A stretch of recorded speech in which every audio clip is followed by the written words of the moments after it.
Welcome to Zoovi, a new and exciting social media platform for gamers to share their clips. Whether that be 200 IQ plays or an epic fail, Zoovi is the place to share your moments. The upload process will help those who don't have time to stream or edit YouTube videos. With console, PC, and mobile integration, you can quickly select and edit your clip before posting. There are so many gamers who are incredibly talented and deserve to play professionally, but they never get noticed. Zoovi will bring the underrated talent the attention that they deserve. Thank you for checking out Zoovi. Find out more at zoovi.com, and don't forget to join our Discord community and follow us on social media. Links in the description. We can't wait to see you around this platform. Here at G Fuel, we're committed to providing our customers with cutting-edge energy drink technology. That's why we've partnered with VOD International to develop a super energizing, zero-sugar formula inspired by compounds.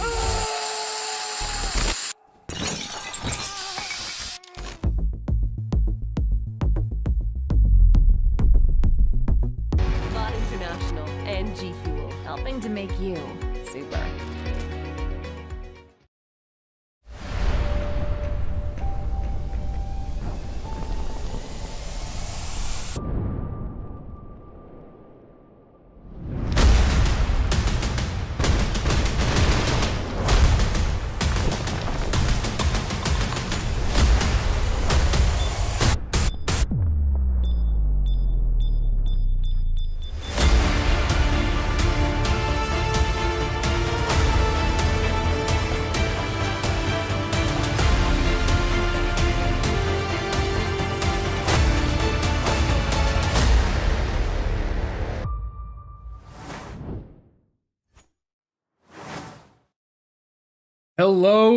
Hello, and welcome to the Critical Ops Esports World Championship of 2022. I'm Cody, aka Warren FYGP, and joining me as co-host Manthis, as well as briefly our casters Coolmark and Jake, aka Sudden Death. How are you guys doing?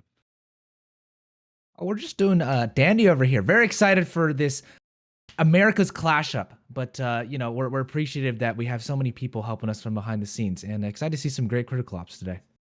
In the exact same boat. It's the beginning of the end here for Worlds 2022. It's the Americas matchup today. We should hop into those matches shortly. But first, why don't you go ahead and introduce the format for us, guys? All right, so Jake and Mark will be back later with the play-by-play and color commentary for the matches. Until then, Manthis and I will be hosting you, leading you through the brackets, etc. As mentioned, today is the North versus South American Conference Final. And Manthis, why don't you explain the format?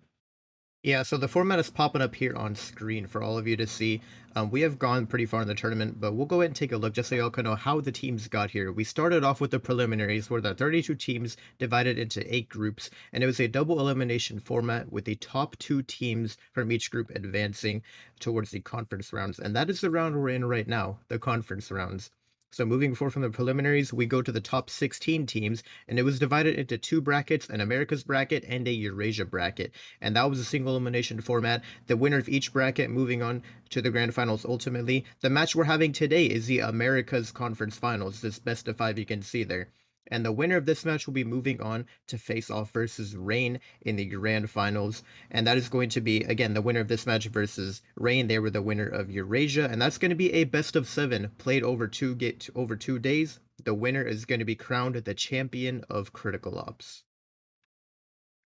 Champion of Critical Ops for 2022. Will they be from Asia, from Europe, from North America, from South America? Today we find out which American team will go to the finals. And there is big prize money as well. This World Championship tournament has a $25,000 prize pool. The champion goes home with $12,000 US, a championship ring, as well as a glove knife combo and 25,000 in-game credits. Second place will get $6,000 US, the gloves, the knives, and 15,000 credits. Third place, $3,000, knives and credits. Fourth place, $1,000 US. Fifth through 8th place, which has already been decided, $500 US each. And the most valuable player of each region will individually receive a 250 USD prize. So prize pool split amongst the teams for placing, but the MVP gets 250 USD to himself. Yeah, a lot of amazing prizes that these players are competing for. And again, you can see the top 4 players will already be getting the knife, some of them the gloves as well. We can go ahead and show you guys what the glove and knife are going to be looking like. You can see on screen here that knife. It's going to be the Balisong with that gold skin, looking clean with the Worlds logo on it. And you have the gloves as well. So definitely a very clean combo that we have here. But it's not only the knife that we can showcase here today, because in addition to the knife, we have another incredible prize that we can show off for the first time today, and that's going to be for the overall grand champion, and it will be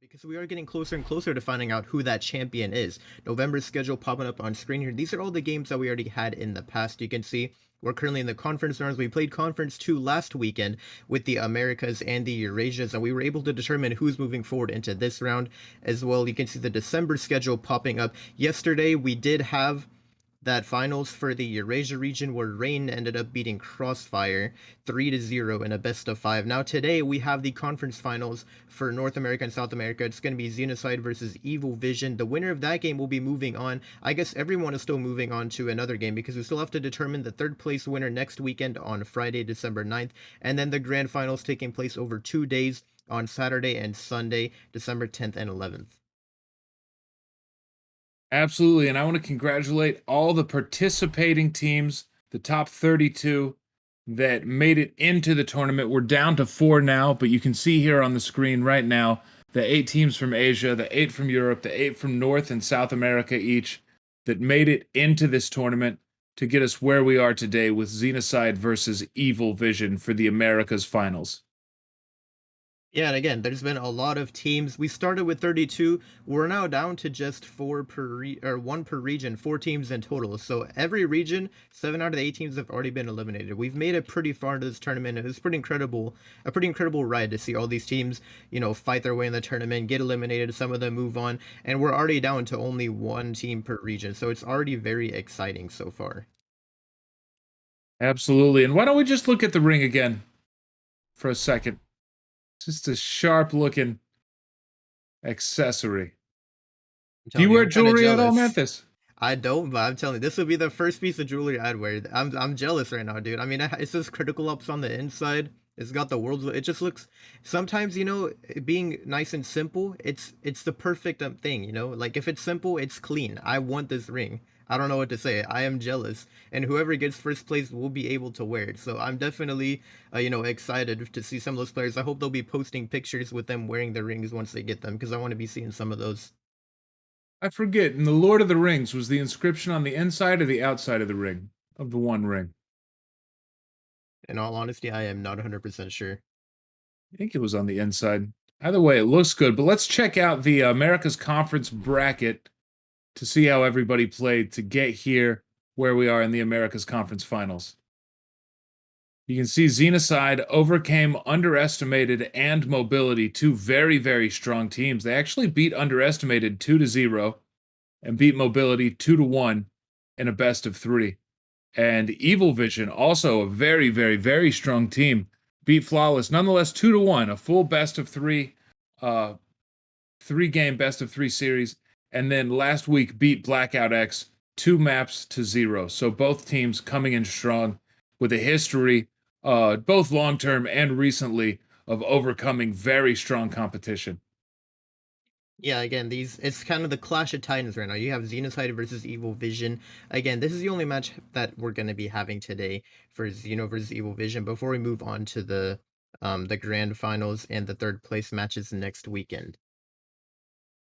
Absolutely. And we'll check out the schedule for the week.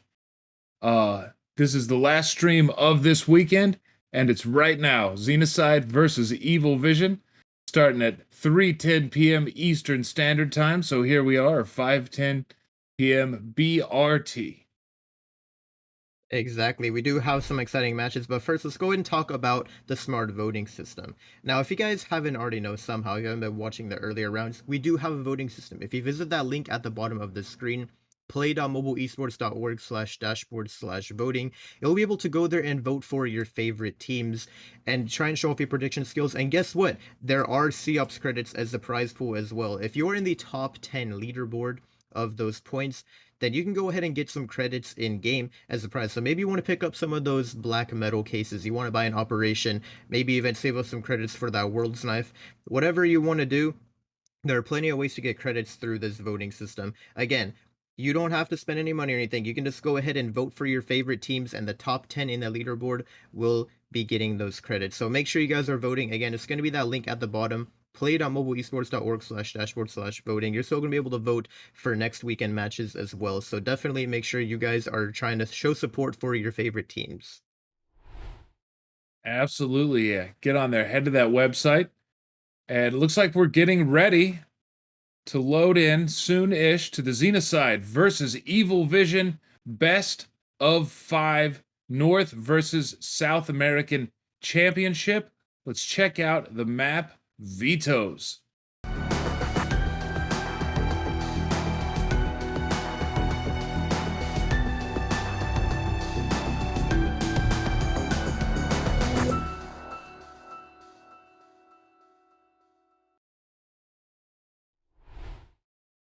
Alright, we can go and take a look at these map vetoes for our best of 5 today.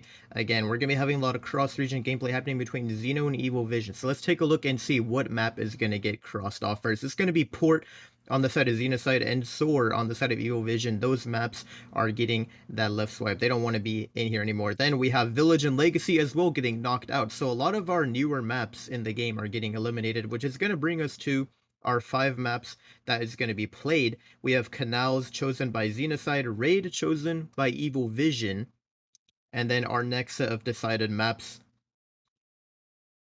is going to be Grounded and Bureau. Xenocide taking Grounded and Evil Vision taking Bureau, and then Plaza for the decider if this does go the full distance to 5 maps. So we have a very interesting set of maps. Again, a lot of those newer maps, we noticed a similar pattern yesterday. These teams are eliminating a lot of the newer maps when it comes to these best of 5s. I guess they just feel more comfortable playing on the older ones.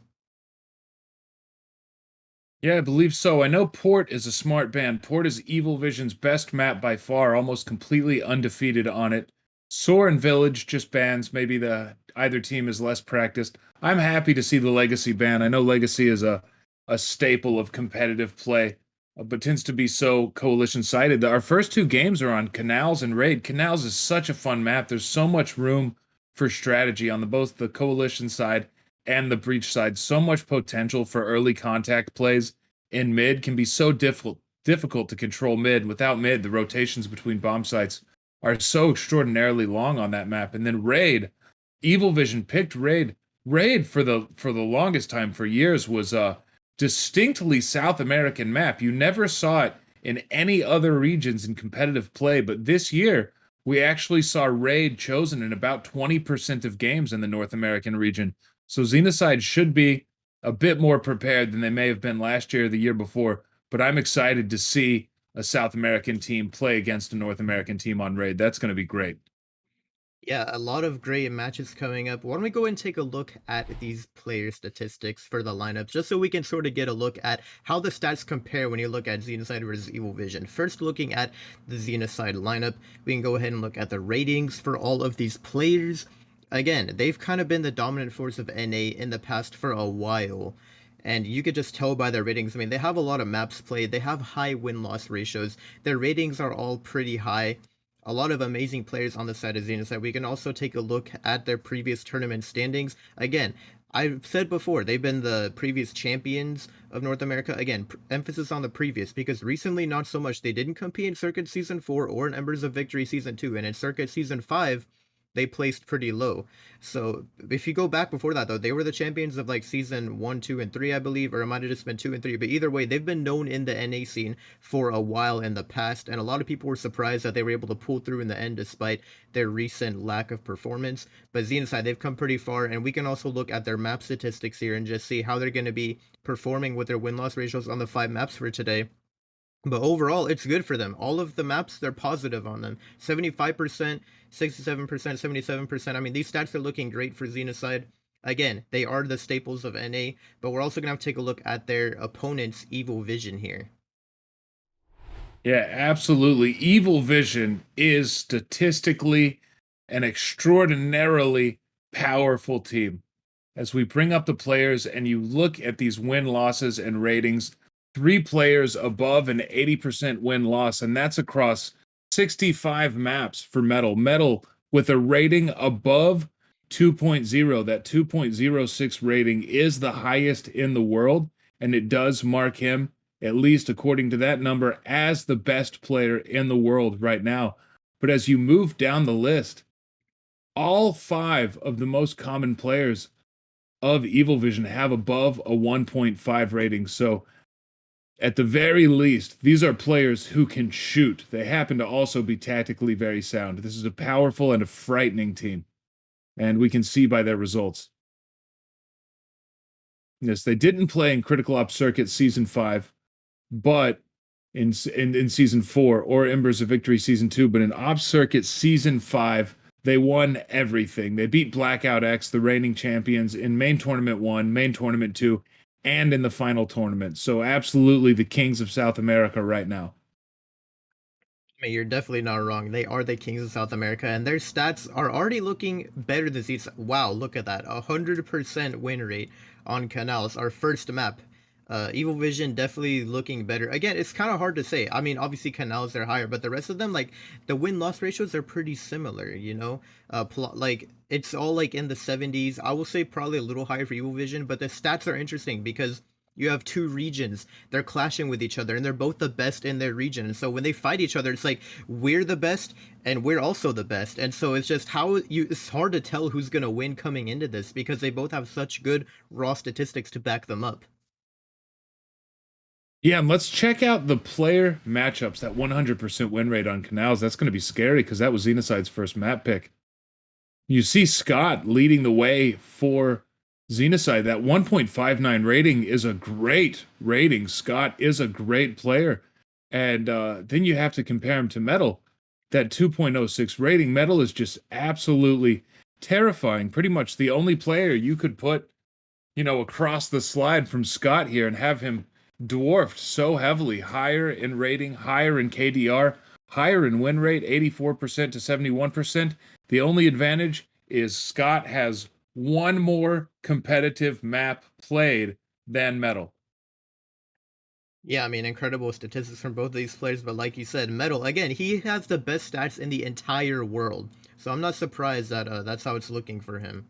Because, I mean, again, it's kind of tough to say because for South America specifically, Evil Vision, they've been the champions forever. It kind of makes sense that he has the highest stats, right? If Evil Vision is always the winner, it's like the only region, I believe we were saying earlier, where they've won like 4 circuits. So definitely we can see why the statistics favor them. Now we're taking a look at Cool versus Vape for the stats here. But again, most of it is going in favor of Cool. Now he does have less maps played, only 16 versus Vape's 93. So the stats, I guess you could say maybe it could favor Vape because having slightly lower stats, but like, over 5 times the maps played, almost 6 times the maps played, it's pretty impressive to still maintain statistics that good. So maybe you kind of want to say that Vape has the advantage here when you just look at experience in comparison to Cool.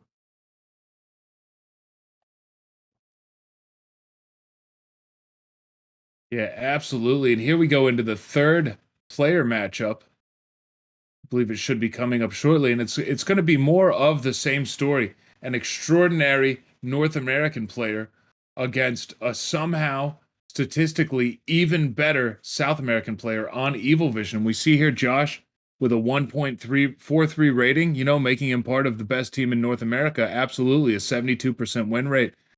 And but you got to compare him to Matoki, 1.56 rating, and that's only the third highest in Evil Vision, a 1.3 KDR, an 85% win rate. Far fewer maps played, so you could maybe give a slight edge to XENOCIDE as far as their experience level in competitive play, but only a slight edge. As we've said, Evil Vision has been around for a very long time. Only 20 maps played for Matoki, but the team is no stranger to the high level of competition. Yeah, you're definitely not wrong. And again, maybe you can give some of it to XENOCIDE here just because some of these players seem to have more maps played than the Evil Vision players. Again, I know Metal is like kind of one of those staples for South America. Some of these players are not so many maps played. Now we're getting back to the higher maps played though. We can see Henrico versus Clutch, and it's just all green for Henrico. I mean, more maps played, higher win rate, higher KD, higher rating. At this point, just looking at the stats, Henrico definitely is dominant over Clutch when you look at the stats here. Absolutely. The fourth player for Evil Vision, still above a 1.5 rating. There's not a team in the world that's shown this level of dominance within their region.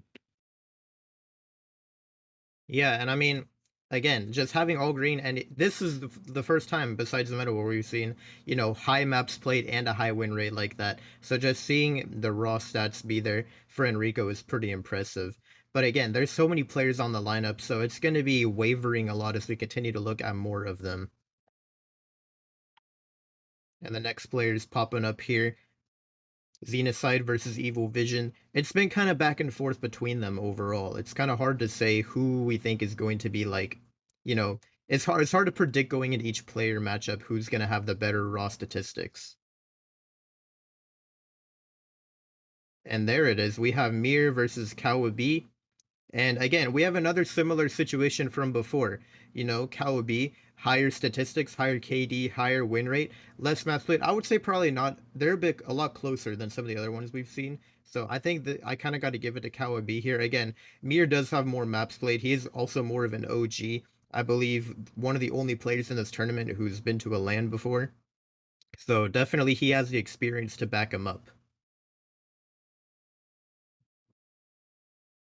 Absolutely. Marizi back in the Amazon Mobile Masters, I think, if I'm correct. Yeah, exactly. I'm pretty sure he's the only player that competed in a LAN that's still here in the competitive scene. So he has the experience to back him up. And now we have sort of a new staple here, Clone. Again, I remember he had his star moment in Circuit Season 5, when he played versus Xenocide, and he had an amazing performance. He dropped like 38 kills or something and set a record for Circuit, and they were like, you know what? We're gonna bring you on our team. We saw the talent from you in your previous performance. We're gonna bring you into our lineup. And now Clone is playing for Xenocide. Again, his overall stats not the best compared to Heroes here. He does have a higher KD, a higher rating, higher win rate. Again, just a few less maps played, but you still got to give the edge to Heroes here and these Evil Vision players. Absolutely. I think Mark and I cast that game. I remember Clone 38 kills out of nowhere on Plaza. It was incredible.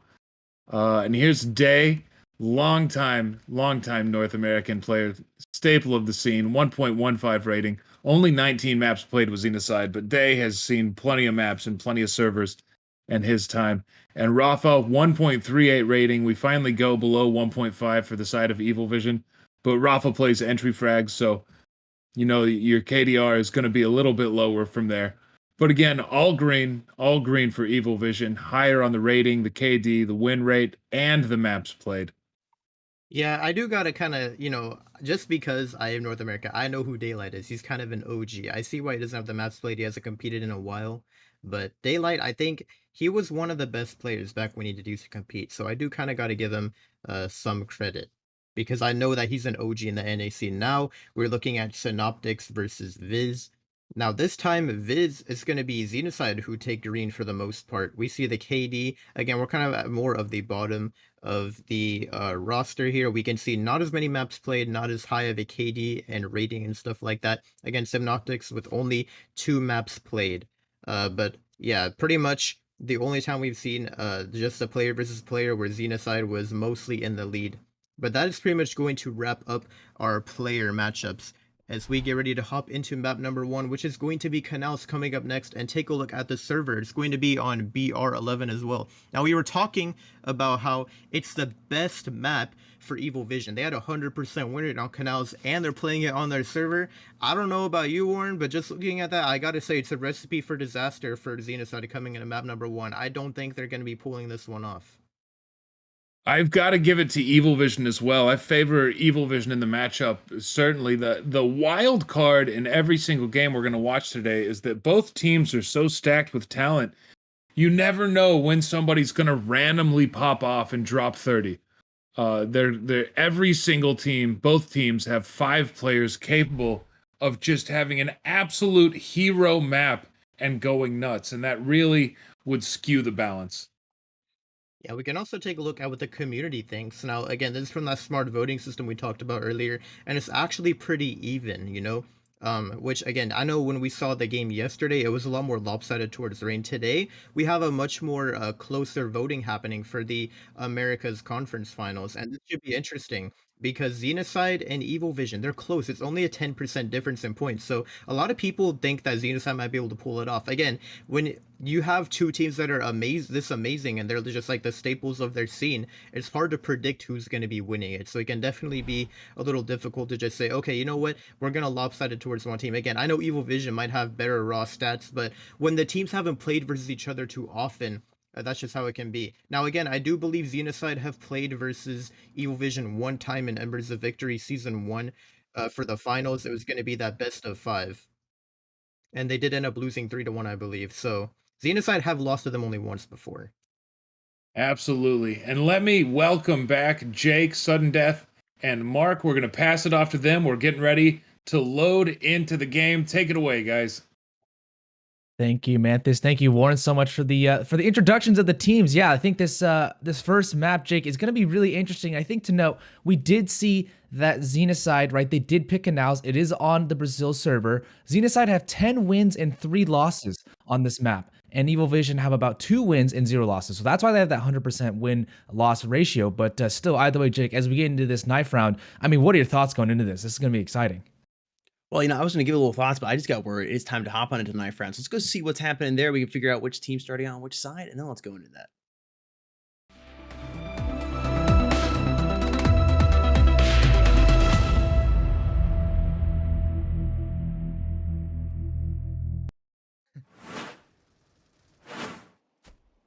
All right, and here we are on Canals.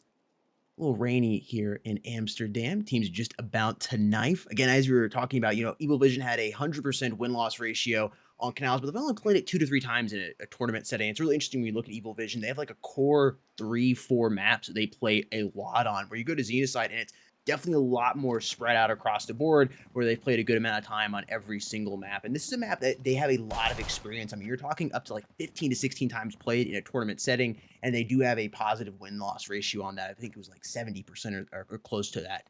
I think this is going to be a good matchup for both these teams here. I'm not expecting a too terribly of a lopsided score. I think the last time both these teams matched up on this specific map, it was 13-10, and that was in Embers of Victory season 2. Yeah, I think this is going to be interesting. We can see the teams here. It's going to be Mir, Vape, Scott, Clutch, and Josh, right? We did go over all the rosters, but you never really know who's going to pop up on the actual game day. So that's going to be for XENOCIDE, and they are going to be on the breach side to start. Evil Vision, the coalition side, and here we go. Metal's going to kill Rafa, gets a kill as well. Scott answers back, but at the end of the day, Evil Vision, they dominate that knife round. Cool as well, gets a kill. So Evil Vision winning the knife round. This is their server, not their map pick, but this is still looking, strong for them. I think this is going to be a good showdown for both of these teams. And like you said, Jake, this is going to be a good one as they've clashed out before. But let's head on into an intro video really quick before we start.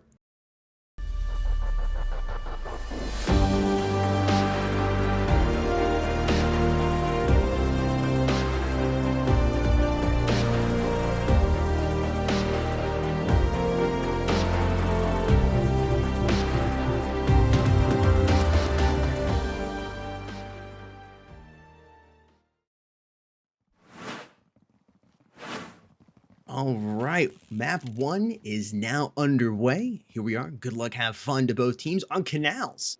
It's Evil Vision versus XENOCIDE here in this best of 5 matchup. Let's go ahead and hop on into it. All right, ladies and gentlemen, this is the pistol round. We do see Evil Vision starting on the Coalition side, XENOCIDE on the breach, and it looks like it's going to be a concerted A hit, bunching up over towards the elbow area. Vape, all of them actually are over there basically except for Vape, I believe, sitting over towards that corner area. And Cool spots him out, does get a tag, does get a kill on the Josh. So the first frag of this best of 5 series does go to Cool, but XENOCIDE will get the bomb plant on this A side, and you can see here it's going to be that of Vape trying to go for the lurk, but he doesn't get the kill actually. Heros does kill him out. And well, Rafa, Henrico, they're going to come in here.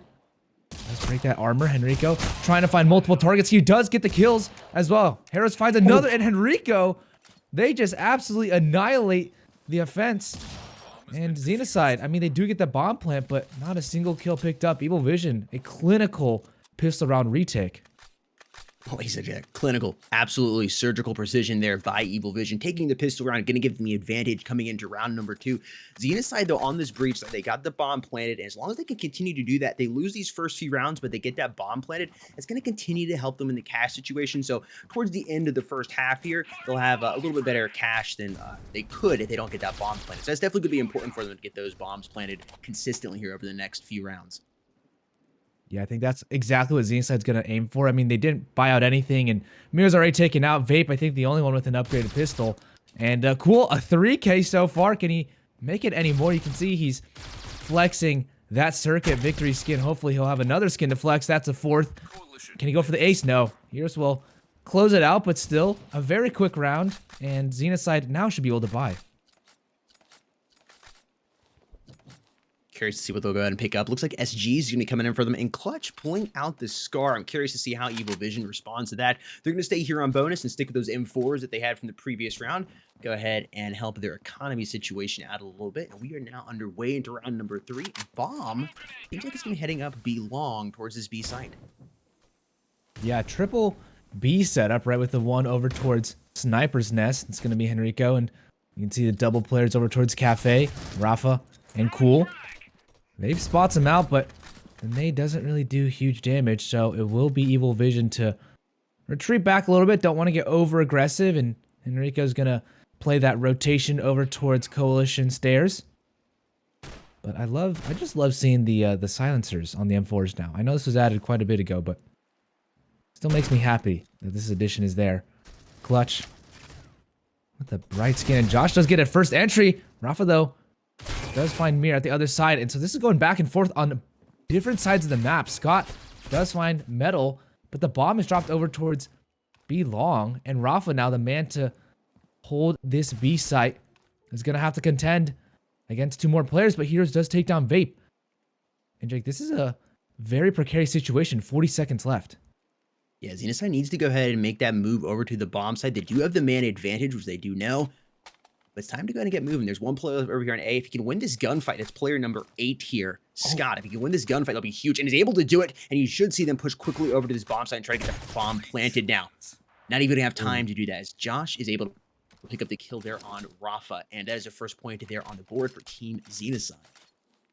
Yeah, clinical as well for them. Maybe, you know, it ended very well. They got there at the end of the day, and I think that XENOCIDE, good to start off strong on the gun round. You can see here Evil Vision will buy out once again. And they're also buying the M4s.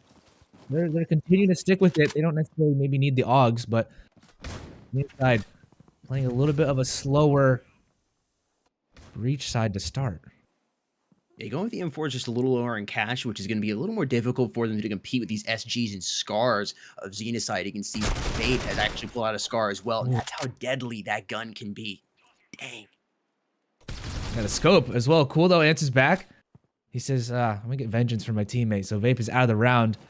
And XENOCIDE have been historically a pretty aggressive team, but right now they're playing very, very tactically. Just going for trades right now, and Mir and Clutch answer back as well. 4 versus 2. This should go the way of XENOCIDE, and yes, Scott takes down Metal. Once again, down to the last player on B. It's Henrico. The bomb should make its way over towards That A-bomb site does get some damage with that nade onto Josh. Gets that kill, but Henrico now lone survivor here. And XENOCIDE should be able to tie it up. A 2-2 start looking likely here, as XENOCIDE have been good at adapting in these mid rounds, it seems. Bomb has been planted here for XENOCIDE. Some extra cash being invested into their accounts.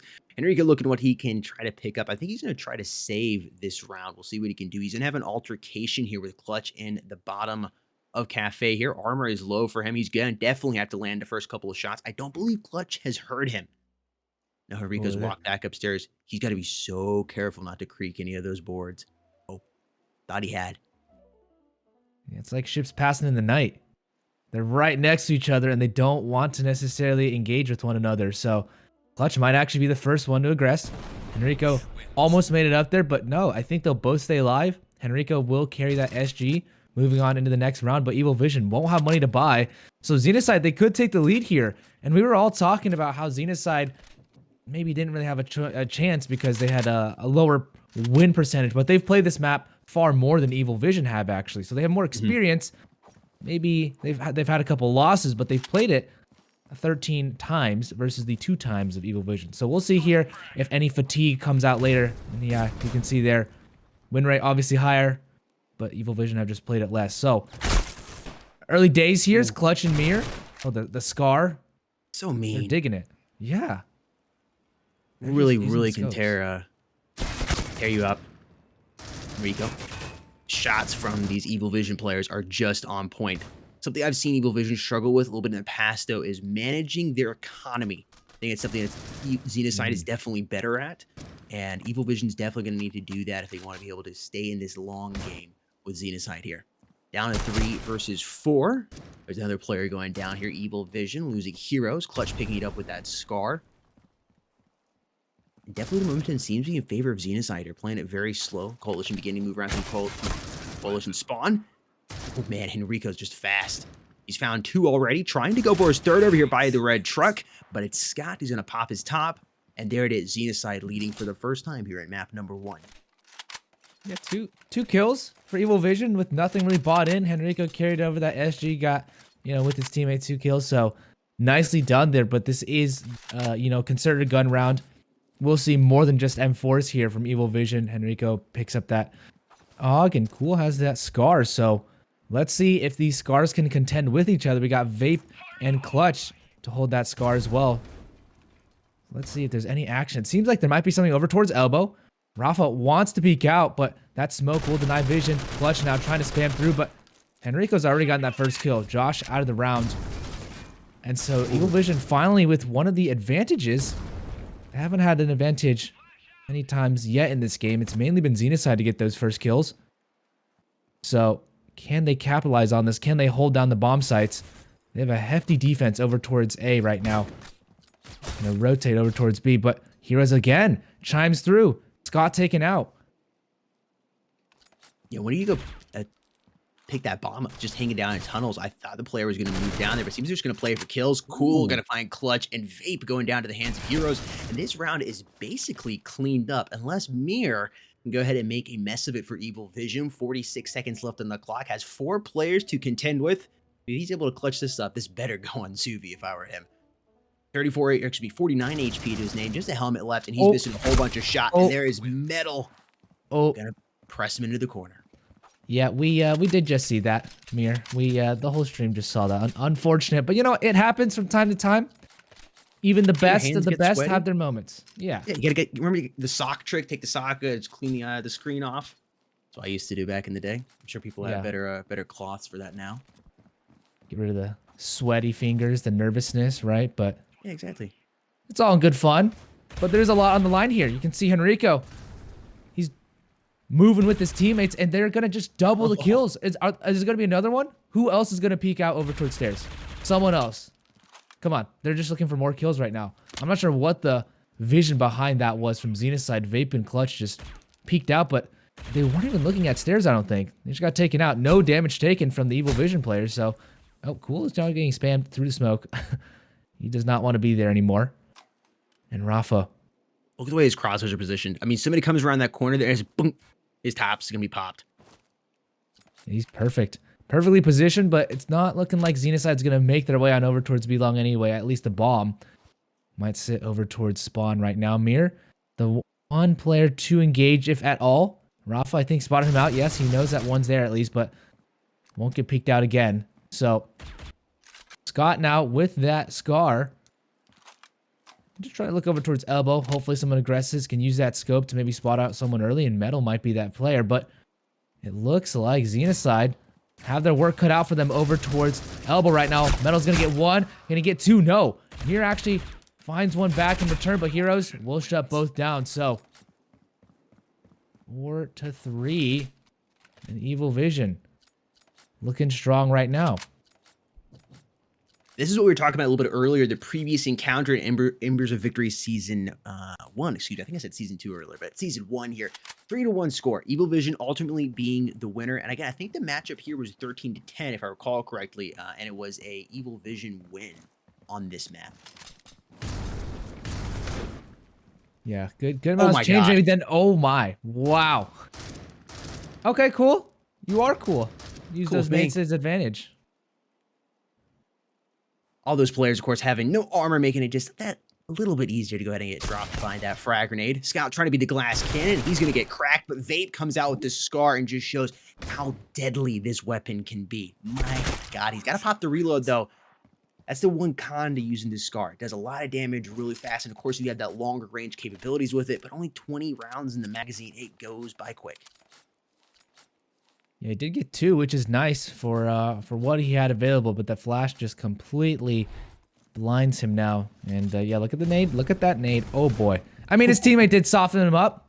Allows Cool to get the kills. There's 3 assists happen right there as well, but nice to see a triple nade kill. We don't often see utility kills, so it's good to see utility actually being utilized properly.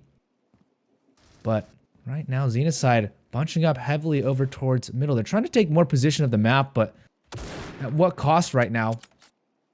Mir still sitting over towards B long. And Clutch and Josh as well. Making their way on over towards Cat. And Cafe. Josh, he's going to have an encounter here with Rafa. Very short, then Rafa wins that one. 18 HP, but still alive. Not for much longer, though. Mir finds one. And Cool has that sniper. Can he get anything done with it? Does try and flash off. Yeah. Definitely be an important kill for him to get. There it is. Clutch is going to be able to come up with it. Heroes has gotten dropped. Cool left alone on that bomb site with that sniper as well. Vape and Mir, the last 2 players up the line for XENOCIDE, and currently Evil Vision has that extra man advantage here. Metal, Rico, and Cool are the last players alive for Evil Vision here. That bomb is slowly working its way around towards A, and you're going to have only 1 player over here. That's going to be Metal to defend. I think you saw that call should be coming in. Yeah, some good information. Oh. Gets 1, but can he get the bomb planter now? It's going to be a 1 versus 1 right now, and Mir wins it out. Keeps the hopes alive for just a second, but 18 HP. It's not going to be easy for him to win this one out, and I don't know if he knows that they're both coming there. No, he does not. Gets shot in the back through the truck, and Evil Vision now extend their lead to 6. Or to 3. 6 rounds total, but doubling XENOCIDE's score line now. Yeah, Evil Vision looking absolutely phenomenal, having won the past 4 as we move into round number 10. If you're XENOCIDE, though, you've already got 3 points on the board on the Breach side, on a Coalition side of the map, and again, statistically, or at the base level, the foundation of all these maps, they're basically all Coalition-sided. But on a more traditional paced map, where it is a little more Coalition-sided, 3 rounds, even 4, and of course 5 being a really good case scenario for XENOCIDE, going into the flip, they're pretty comfortable right now. If they can add one more to their name, again, maybe get another one, they'll be really happy. Have a really good performance so far on the first half on the Breach side. Nice utility coming out here from XENOCIDE, and their execute now. One of the first few times they're actually doing a full-on execute over towards any bomb site. Cool, though, does find one, and they will get the kills here, but it looks all for Evil Vision. Vape, he finds one, but his teammates get slain, and he's going to get shot out from the back. That execute does not go to plan, and Evil Vision holds strong on the A bomb site. Evil Vision is just so good at locking down these bomb sites. They're playing this coalition side phenomenally well. They're not getting too aggressive and pushing. They don't really have a lurker out or anybody. They're just 2 players, 3 players on the bomb site. Sometimes they're bringing that 4th player over to bomb site. They're getting the feeling there's going to be a specific push and whatnot, and they're just absolutely slaying it. I mean, look at that. Cool 12-5 heroes, 11-5, and Enrico Lee at 8-2. Doing a phenomenal job here on the side of Evil Vision. And we talk about Metal being their top player. He's only 4th, and they're still dominating right now. And look at that. Henrico, cool as well. Cool with the double. Metal answering back, and Mir, once again, all alone. He's going to smoke something off, but That's cool with 3. the triple kill. Yeah, in the round. Evil Vision looking alive as we head into the last round. And XENOCIDE, maybe they had some early start success, but Evil Vision have been taking over as we get on closer to halftime. Yeah, your last round here before going into the flip. It's either going to be 9-3 or 8-4. Again, best case scenario for XENOCIDE here, you go 8-4. That'll be a really phenomenal breach-sided half. And they definitely have the weaponry to work with. Not as many utilities, though, coming up here on this B site. I think that's why they decided to go B, is you won't need as many utilities to get a quick push up here and try to get that bomb planted. And Scott's going to be opening it up first, putting down Rafa, and that's Henrico going to have to come over and reinforce. You should see some quick rotations coming in from the Evil Vision players here to try to go ahead and oh, wow, this is bad for Cool. Vapes to catch him off guard and drop him. This looks like this round could be going to Team XENOCIDE here. There's only 3 players left alive on the side of Evil Vision. That bomb has been planted. It's smoked off. Henrico's coming in and going to put down Mir. Looking around to see if he can find anybody else. I am watching one player move in through bottom cafe, and this will be huge to be able to win these gunfights on the stairs. That could allow his team to go ahead and push in here and try to retake this bomb site. Heroes now trying to come in from B long, but he's not even going to check. Oh, he does check Josh at the last minute. Okay, the flicks, and now another kill. Could this fall apart for XENOCIDE at the last second? Right now, time's ticking down, though, and time is not on their side. Hitters is already going to go for the defuse, but Clutch saves them.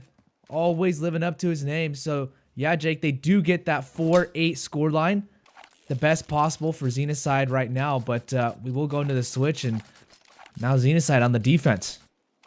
Yeah, honestly, phenomenal half for both teams. XENOCIDE did a good job putting up 4 points against Evil Vision. I'm curious to see who wins this pistol round, though, because if Evil Vision's able to win it, it could be 11-4 real quick here.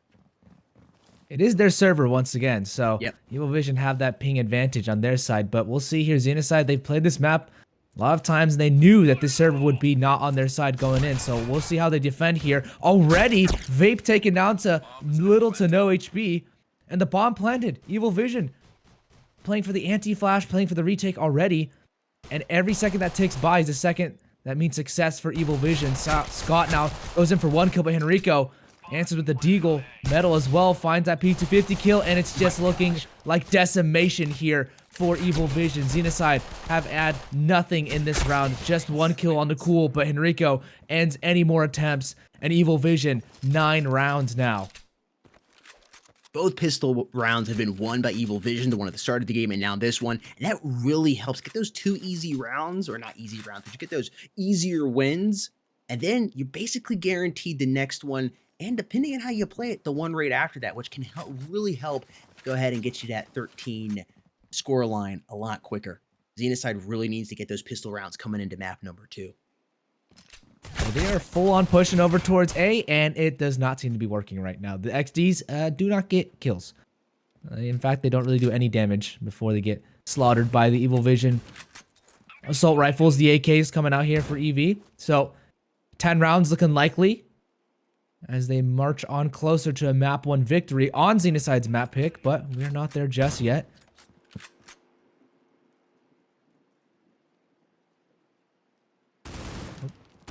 A little bit of lag right there. Heroes does find 1 other kill as well, and Evil Vision will get the bomb plant. They know that that extra money can always help them. Josh trying to get some damage out, maybe some tag out, but no, Heroes once again ends that as well. 16-6. Can he go 17-6 right now? Vape will not allow him that, but Cool does get that kill. So yeah, Evil Vision stellar on the leaderboards right now. Kill death ratios very high for EV. And that's all to say, Metal's not even doing too hot, and he's their best player. So if they continue to perform like this is a cohesive team. They don't need their star player to even be the star. Their other players can step up when necessary too. No, that's something I pointed about Evil Vision so many times, having cast them the last couple of weeks, is that everybody on their team can play. They can play individually, they can play for the kills, but then they can come together as a team and execute things together. Evil Vision just has a phenomenal chemistry, and that's because they've been together so long as a team. Obviously, there's been little, roster changes here and there, but the core foundation has stayed the same for quite some time, and it shows. Yeah, well, 1-for-1 trade so far in this round. Scott, no armor anymore, but still has a little bit of a heartbeat. And we'll see, can they hold on to these bomb sites? The bomb not really making any decision, dropped over towards that breach spawn. But Evil Vision, 3 of their players at least bunched up over towards outside A. And Clutch, rightfully so, the only player on B right now, could catch someone off guard. No, he doesn't check out deep enough. He does spot that gun out. So he wants to get that kill. He does find Henrico, but he might get spot out from Catwalk. I don't know if he's aware there's someone so close to Metal. Will get this kill, but does take some damage as a result. Josh now could get this kill, but nope. He's gonna get spotted. Hard angle. Yeah, and he loses his armor too. So Evil Vision now actually have a huge advantage, but Mir does take down Metal, and Cool caught off from behind as well. Heroes now the last player will get this bomb plant, but has a 1 versus 3 ahead of him.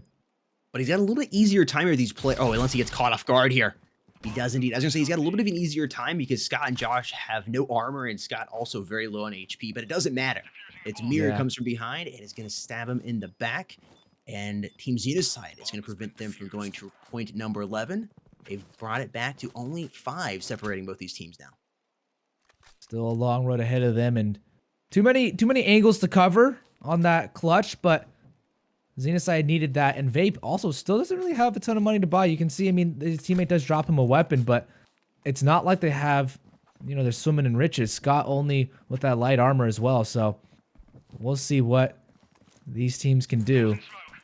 And no helmet either, so what does Evil Vision have in store? It's a very quick play over towards tunnels, and a mow down here from Scott. 3 for 2 trade, favoring XENOCIDE right now, and Mir could catch him off guard. It is Rafa alone with the bomb over towards tunnels. If they catch him off guard, that could be the end of it, but Vape runs through the smoke. Okay, all right, we see you, Vape. Going a little bit sneakier out, but Metal will take him off guard. And Mir, though, could get this trade. A very important trade. Takes down Rafa, takes down the bomb, and leaves Metal in a 1 versus 2 clutch. But if there's anyone you want in a clutch, it is Metal. Has that SG ahead of him. He knows there's players over towards elbow. He just has to clear out those angles. And right now, Josh will be watching him from the elbow position. I don't think he's prepared for both these XENOCIDE players with their position. Look at that. Mir, Josh, both here. 43 seconds left on the clock. Yeah, Metal. Oh, look at that. Trying to get one of these players to peek on out of there. And they're very disciplined, and they let Josh go ahead and cross over towards that site. He spotted one out now, so he knows that there's one player in the corner. That's Mir. But now they know exactly what the ruse is up to. About 25 seconds left. Metal has to make his move. He has to isolate 1v1s. He does find one, and he almost finds the second. Oh my goodness, Metal. Absolute monster. Almost stealing another round away from XENOCIDE, but Josh does hold on there. So I don't think he was expecting to see Josh back in that corner. I think he was expecting to have him a little bit farther down that street. Yeah.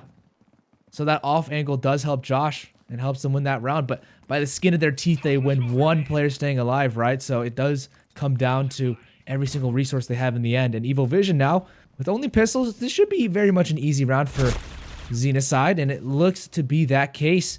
Deagle's not necessarily ringing true just yet. No kills found from Evil Vision, but they have a lot of rounds to give away, right? They're a 4-point advantage or 4-round advantage.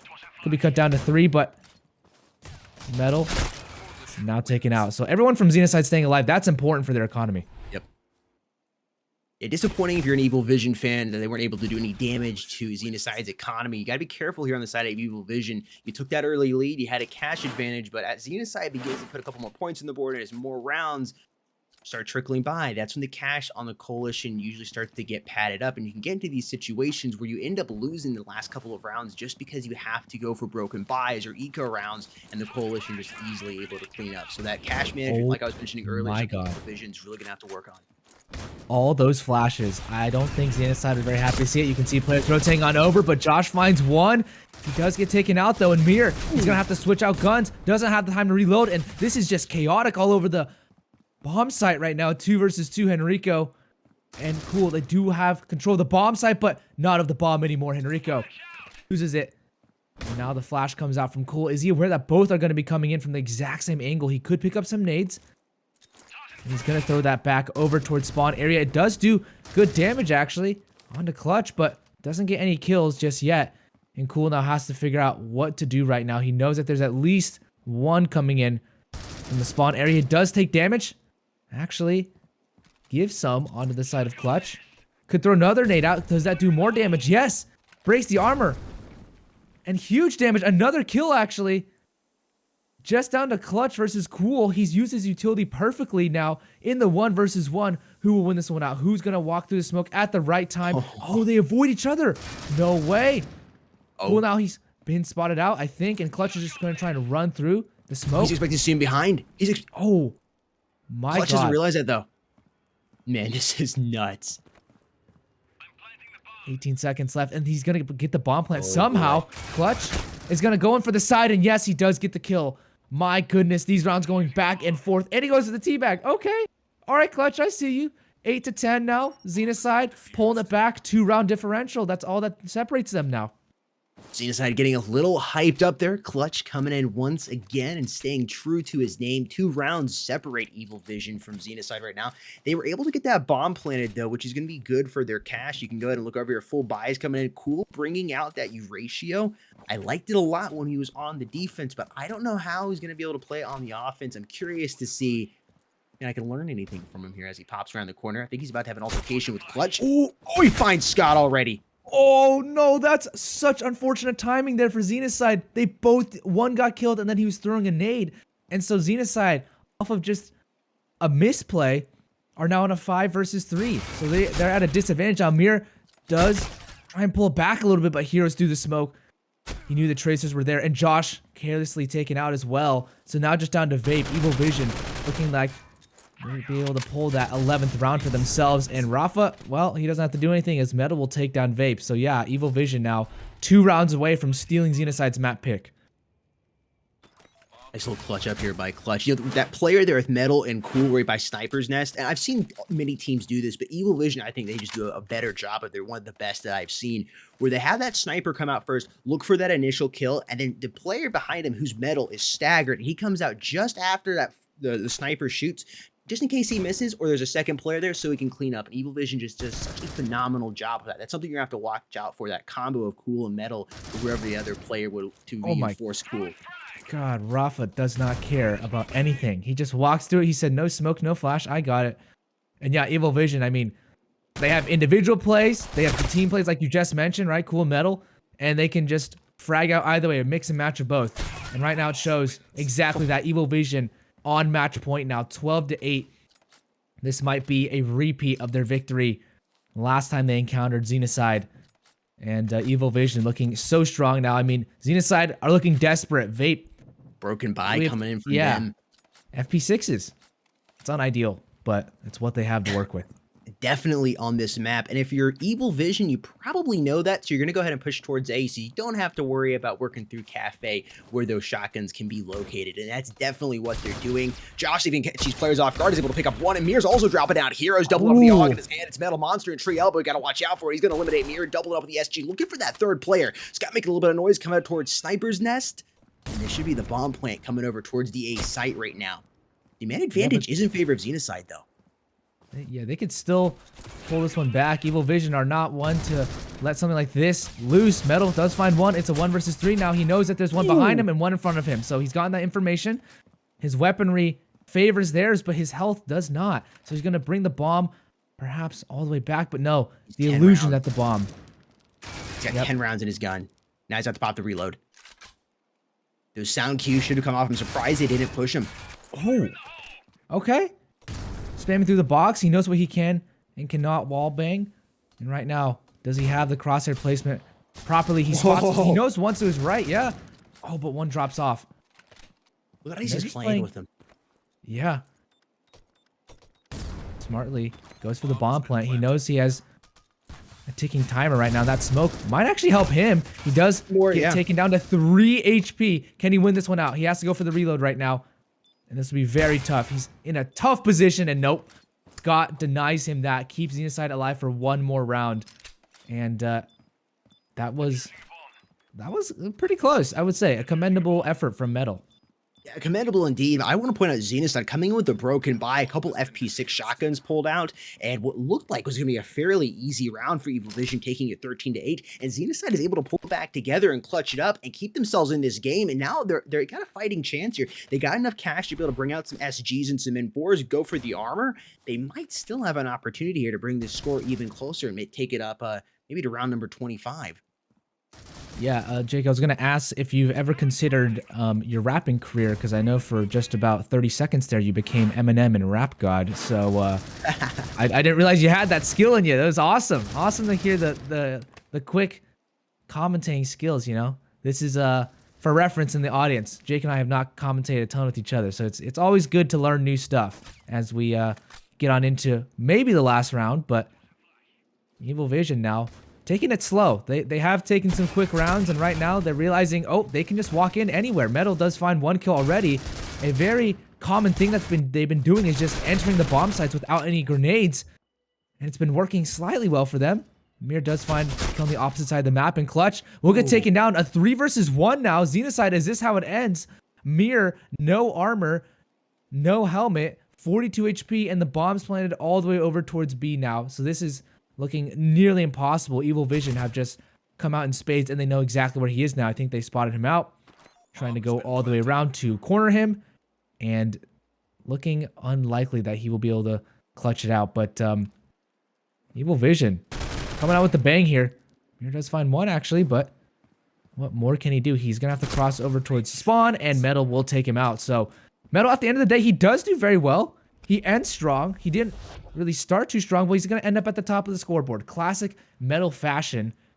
23-12, cool 21-13. Everyone doing so well for Evil Vision. Not a single person positive for XENOCIDE. And, you know, it could be attributed to the server, but they did pick the map. So that's something we'll have to look out for next map, which is going to be Raid. And Evil Vision have that 1-0 victory, 1-0 lead to start this best of 5. What a phenomenal round for both of these teams. Evil Vision just ultimately prevailing. They're 13-9, very similar to the matchup in Embers of Victory Season 1, which was 13-10. Xeno was able to put one more point on the board in that matchup. I don't know which server that was on there. I'd be curious to go back and see if that was Evil Vision server, or if that was XENOCIDE server. So coming into this best of 5 series here, Evil Vision is leading 1-0 and looking good as we move into map number 2, which will be on Raid. Yeah, very exciting matchup that we just saw there. And yeah, we'll move into the US servers next. Evil Vision's map pick of Raid. And that one, just a few stats before we hand it off to Manthus and Warren. Evil Vision have won that 10 times, and they've lost it 3 times. XENOCIDE have won it 8 times and lost it 4 times. So it's a pretty even matchup. And as we hand it back to Warren and Manthus, I'm excited to see it. Cool, Mark. Jake, great job. Great map. Great game. Again, 13-9. Evil Vision takes away their map pick of Canals against XENOCIDE for 1-0 lead in the best of 5 series. And Manthus, what are your thoughts? Yeah, I thought it was an amazing map, closer than I was expecting. I got to give it to XENOCIDE. They put up a good fight. Again, that first map did end 13-9. It was on the Brazilian servers, so we thought that I guess Evil Vision had more of an upper hand coming into it, and I guess they really didn't have as much as we were expecting. Yeah, I want to say Evil Vision won both pistol rounds and both anti-ecos, and that ended up being exactly the amount of rounds they won by as well, 4 rounds total. So, you know, if XENOCIDE had picked up either of those pistol rounds, we could have been looking at a very different outcome. And as we get ready to move on to Raid, Raid is the pick of Evil Vision, but played on US servers. So the ping advantage will go to XENOCIDE on the next map. The strategy advantage perhaps going to Evil Vision. Yeah, and again, Raid will be coming up for our next map on that American server as well, so you gotta feel like it might go towards XENOCIDE for this one. Considering how close this one was, they probably should be able to put up a better fight heading into Raid. You can also go ahead and take a look at these map veto statistics for the maps played today. Again, Raid has been picked the most out of all the maps that are being played today. So you gotta wonder, is it a good map for XENOCIDE at least? Because I'm pretty sure it's Evil Vision's pick. So you gotta wonder, is XENOCIDE are ready to play versus them on Raid? Either way, we're gonna have to find out as we get ready to hop into the next map. Absolutely. Raid this season for the first time very commonly picked and banned in North America. So I've got to give the advantage to Evil Vision, and it is their map pick. But I think XENOCIDE is going to be ready, and they're going to be on their own server. Let's check out this global leaderboard right now. Evil Vision at the top of it with 5,831 points and an 82% win rate. Yeah, and it's interesting to see because XENOCIDE and Evil Vision have the same number of maps played. They both have 74 maps overall. So it's like, when you just look at raw experience, even though Evil Vision have more stats, they both played the same amount of times. And so I guess Evil Vision have just dominated the region a bit better than XENOCIDE have. We did see recently they didn't really perform well, so that could be another reason why they have a lower win rate and stuff like that. But overall, the raw stats definitely lean towards Evil Vision. But it's still interesting to see that they have the exact same amount of maps played in major tournaments. Yeah, they've definitely got the vision, but we just saw XENOCIDE absolutely punching back on Brazilian servers, winning 9 rounds. Really proud as a North American of how XENOCIDE represented there on Canals, and I'm excited for them to work hard and make this a close series. Yeah, definitely. And we will have to come back towards map number 2. You know, we got to get these times ready to get these teams ready to get prepared. They need time. They got to do their recordings and all that stuff. So we do have to give them some time to get all that stuff prepared. And I do believe we'll be heading to a break time as we head into map number 2 soon. So thank you for tuning in, and we will see you all very soon.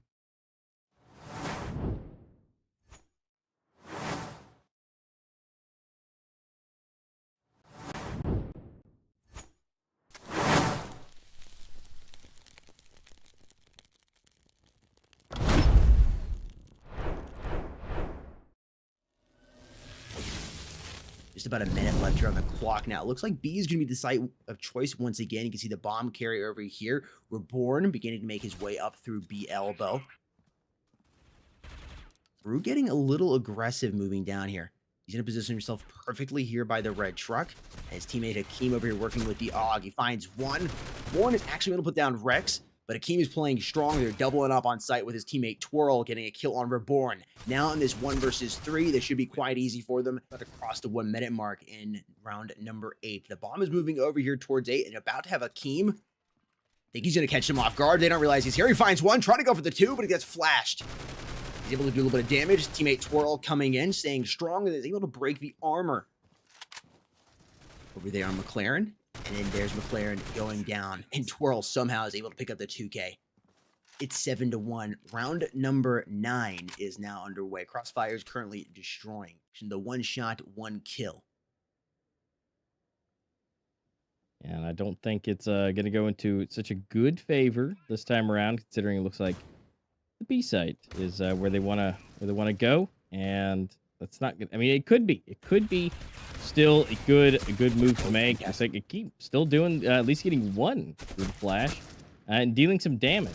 Although yet again coming from the side for a triple and to a Pop the reload. Only 18 bullets in the mag. That could cause a problem. I don't know why McLaren didn't think to look. Now down to 1 versus 1.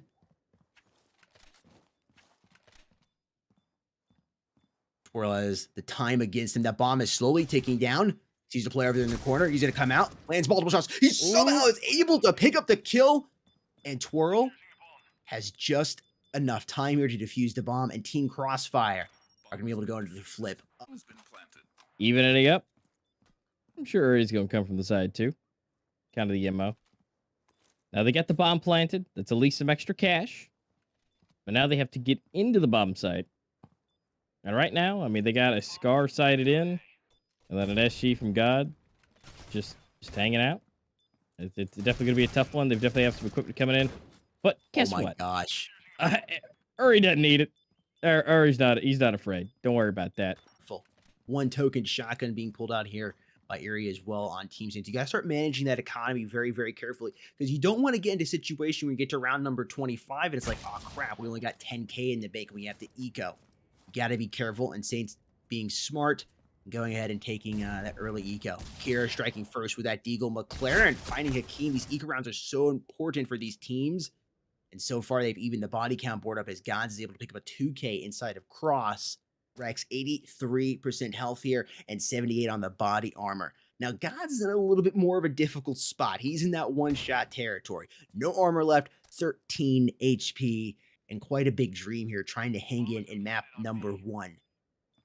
Legion popping up.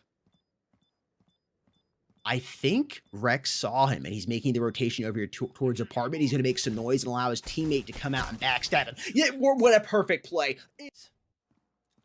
4 versus 5 here. That AUG was able to be picked up by Blitz, a sub coming in for Team Saints.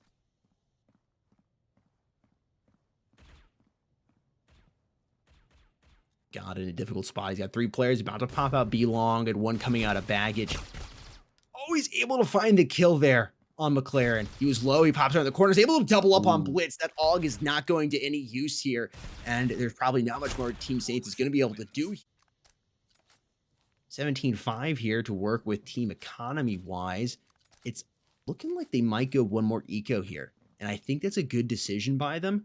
Go ahead, take 1 more, build up as much as you can, and then come back into round number 6 swinging. Yeah, oh my absolutely. Oh, I know it's only a pistol round, but still.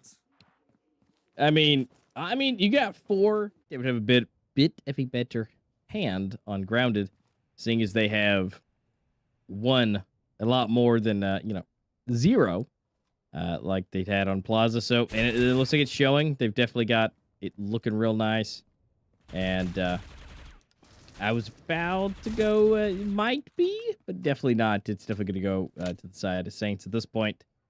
It's not over yet, but taking them out at a good, fairly positive rating, 1.18. So looking good, looking solid, and a solid 14 on average kills, and the in-game leader. You know, we're seeing averages for the other ones are, still being great players, but 16 is not that far off. Rex got the bomb planted, some money in the bank. Trying to see what he could do, but a flash is coming. But wait, What? Through the flash, getting a triple and the round. And now they've looked. Now they're looking quick, making moves. Blitz going for the plant. It has been told and heard, and they are now on the move. It's still 5-5. Bombs planted. Everybody's coming in. And the first shots have been done. Hakeem running in, going for the first kill. Flying. Here we go. Will and Godson able to go for it. Look, the defuse is already coming. They're holding him down. Blitz is still alive. A little bit low on cash. Everything's been bought that they possibly could. Now they're flying in. We'll see. There's some flashes. And here we go. Godson able to at least get 2. Legion for another one with Surge. But Hakeem going for 2. McLaren getting 1. Rex, he's got the break. Pushing back. He's still at 100. But look, here it comes. He's got his attention. Just double dip. Double dipping every time. Look at that, 21 kills. And it's 16, 13, 11, and 8. But only 2 breaking double digits on the other side for Saints. I knew he had to be killing it with those kills. I knew it. And here we go again. They're going to try it for another. Crossfire. I mean, they're racking it up. Now, here we go. Nice little double from Legion. Here we go. There we go. It's a cushion. It's just about playing that economy right now. Yeah, this is like those supersized beanbag chairs kind of cushion. Yes. Now, that could be clearly depleted, and a hole could be formed, and it could all pour out. But right now, it's pretty squishy. Oh, man. Man, right in the knees. Oh, right to the face? Not a headshot, but to the face? Oh, again.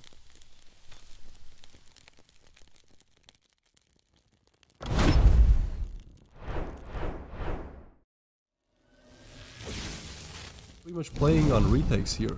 because Hammers are going to have the site. Rain are not contesting the site. They simply gambled that they might go mid.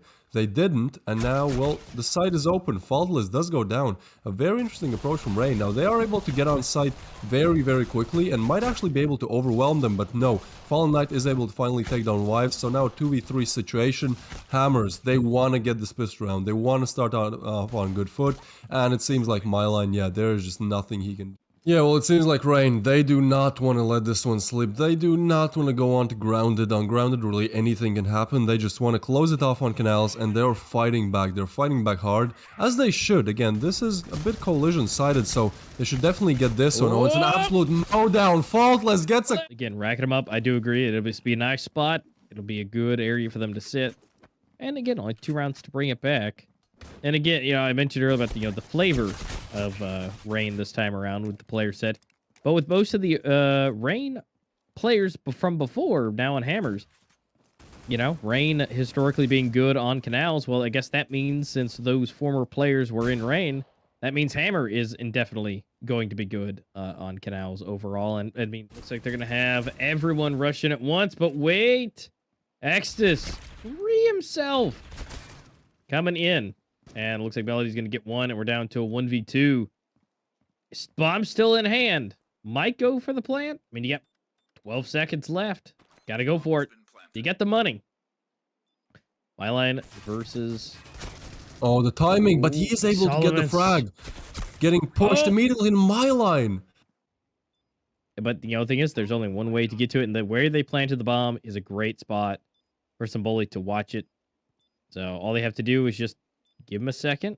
Noxley's about to come in and see if can he have anyone. Oh, that's a good spot. He is almost guaranteed to get at least one there, but the defuse needs to come in. Noxic is able to get one. Oh, they're just sticking it. They're just sticking it, but he does get the frag. Does Noxic have enough time? He's defusing it. You just don't want to test your luck once again. So, oh, he breaks the Kevlar. That might be everything there. Symboli stays alive. If he went down there...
Welcome to Zoovi, a new and exciting social media platform for gamers to share their clips.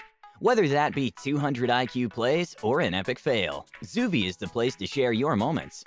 The upload process will help those who don't have time to stream or edit YouTube videos. With console, PC, and mobile integration, you can quickly select and edit your clip before posting. There are so many gamers who are incredibly talented and deserve to play professionally, but they never get noticed. Zoovi will bring the underrated talent the attention that they deserve. Thank you for checking out Zoovi. Find out more at zoovi.com, and don't forget to join our Discord community and follow us on social media. Links in the description. We can't wait to see you around this platform. Here at G Fuel, we're committed to providing our customers with cutting-edge energy drink technology. That's why we've partnered with VOD International to develop a super energizing, zero-sugar formula inspired by compound.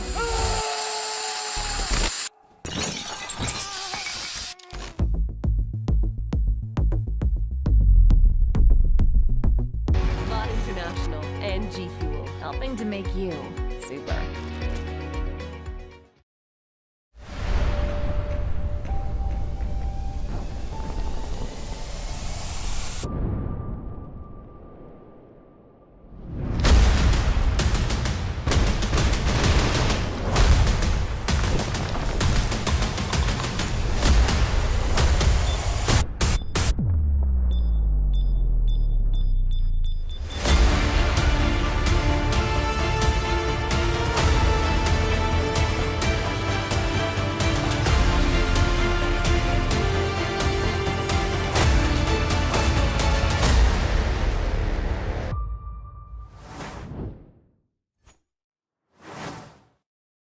All right, welcome back. Welcome back to the Critical Ops World Championship 2022.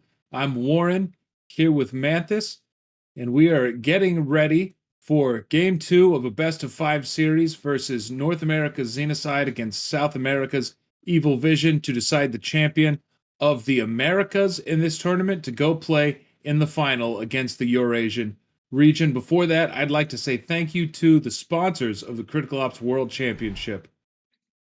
First up, thank you to G Fuel. Use code esportsmobile to get up to 20% off of any G Fuel product at gfuel.com.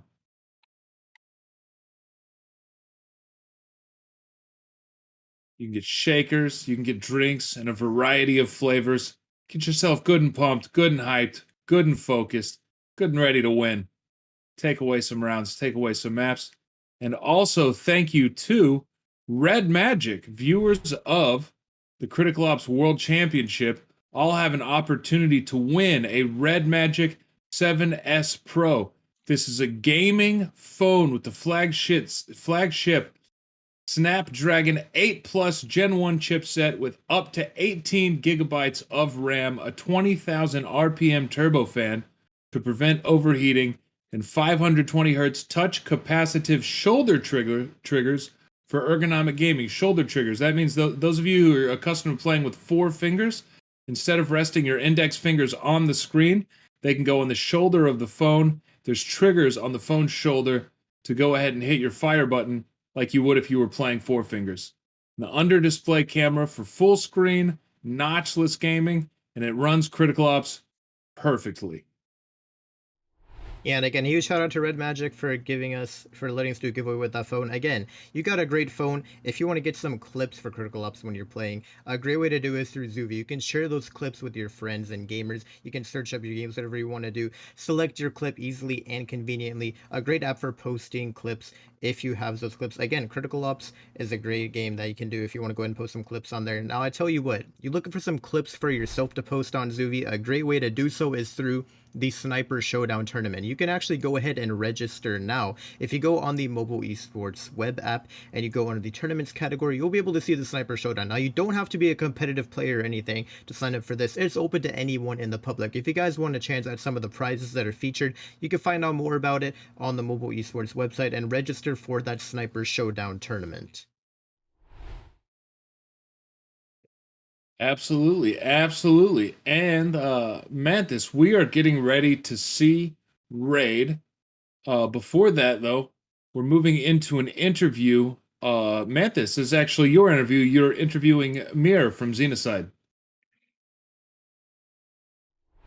Hello everyone, I am Manthis, and today I'm being joined by Mir, the IGL of XENOCIDE. How are you doing today? I'm good. All right, and to start off our interview first, can you go ahead and let the viewers know a little bit about yourself and your team? All right, my name Mir. I've been playing for a while. My team XENOCIDE, we've been like top NA a couple times, but we just a really experienced team, and one of the I don't want to say pinnacles of NA, but we've been like dominating NA for a little minute now. I mean, yeah, I know you guys have been the champions for a while, like the first couple seasons of Circuit. So definitely, yeah, XENOCIDE is a team I think everyone out there has definitely heard of in the past. Yeah. Yeah, so coming into your matches for Worlds here, you're about to face off versus Evil Vision. Now, you've only played versus them in a tournament once before. This was an Embers of Victory Season 1, and you guys lost to them 3-1 in a best of 5 in the grand final. So do you think you're better prepared to face off versus Evil Vision now that you're facing them again in Worlds? Definitely more prepared now. Got a more solid, stable roster that we've been building on. And as far as past games, you try to go off of what you messed up on and how you could fix it. So just heading in, we just going to be prepared this time. All right, and do you think there's any players on the Evil Vision roster that you're expecting to pop off this weekend? I don't really play SA, so I'm not really too familiar with any of the players too much. So I feel that.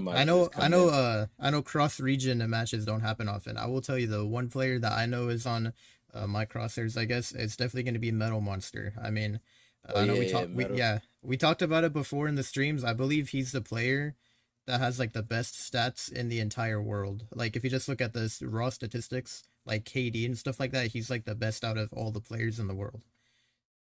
So I think it's gonna be interesting. Yeah.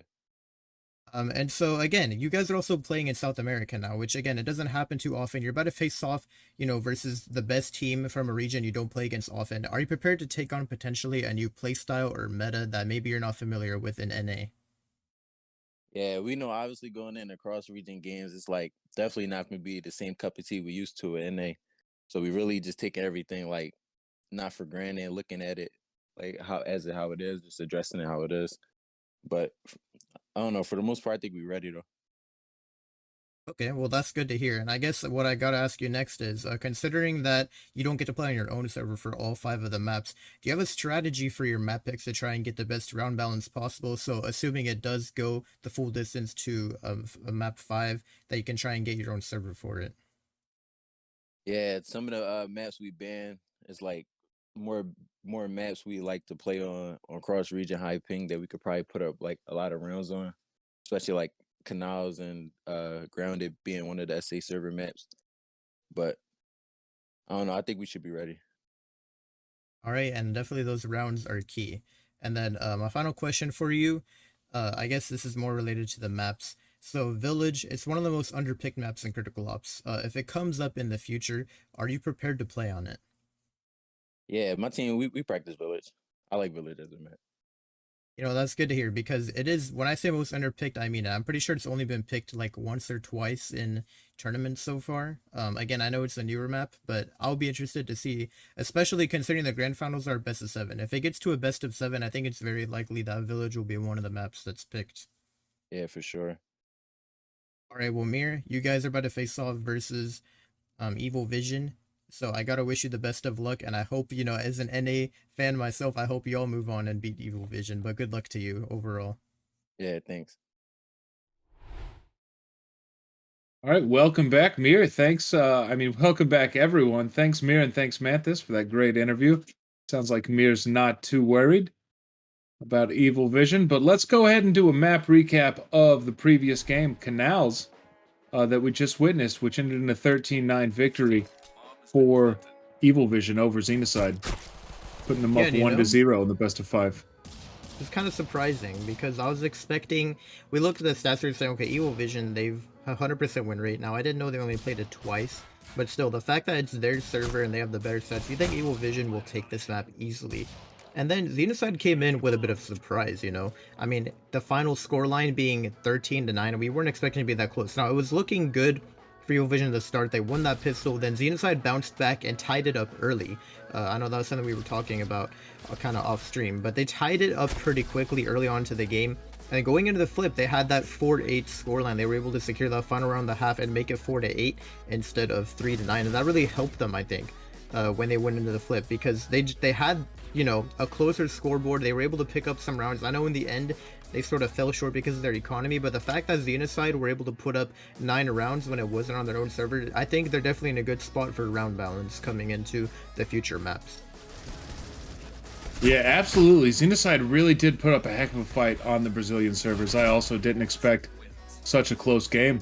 And again, both pistol rounds going to Evil Vision and winning by a 4-round differential. Had XENOCIDE won any of those pistol rounds, it could have been a very different story on Canals. Yeah, no, definitely. And those pistol rounds are so important, even though it's kind of like an underlooked thing. You're absolutely right. Like, winning those pistol rounds and then those anti-eco rounds afterwards, like, it's just, man, if XENOCIDE could have picked up one. Again, it's hard to win those pistol rounds when it's not your own server. So you gotta give some credit to XENOCIDE still, at least. But regardless, assuming this does go to a map number 5, getting 9 rounds is pretty good, because usually when we see these cross-region games, the scoreboards are a lot more lopsided. It's like 3-6, 3-7, maybe, I'm sorry, 13-6, 13-7, maybe even lower, like 13-5 or something. It's hard for teams to pick up rounds. The fact that XENOCIDE did so good, it has them in a good spot right now. Again, Raid is going to be on their server, so we'll have to see if they're prepared to play it versus Evil Vision. I would like to mention the highest rated player in the world, Metal, did top frag the server, but he did it with only 23 kills, so no complete insanity from Metal. 23 kill top frag of both teams. he did lose some heads-up duels, especially early on his coalition side in those 3rd and 4th rounds. I think both of the entry frags that opened up the map for XENOCIDE and those round wins that tied it up were against Metal. Yeah, definitely. And I'm also a bit interested to see how this plays out going into Raid, because if you look at the stats for Xeno and Evovision, just looking at the Raid, again, they're both pretty good. I mean, XENOCIDE are 8 wins, 4 losses, and Evovision are 10 wins and 3 losses. So it's interesting to see how that plays off each other. But if you look at the players and their overall maps, I know we were talking about Metal a lot. He has a 90% win rate on a Raid. He's played it 11 times, so that's going to be very interesting. All right, we should be soon moving into the knife round, so I think in some amount of time we're going to have Jake, Sudden Death, and Coolmark join us again on screen. Let's see if they fade we're about in. to see their handsome faces above us.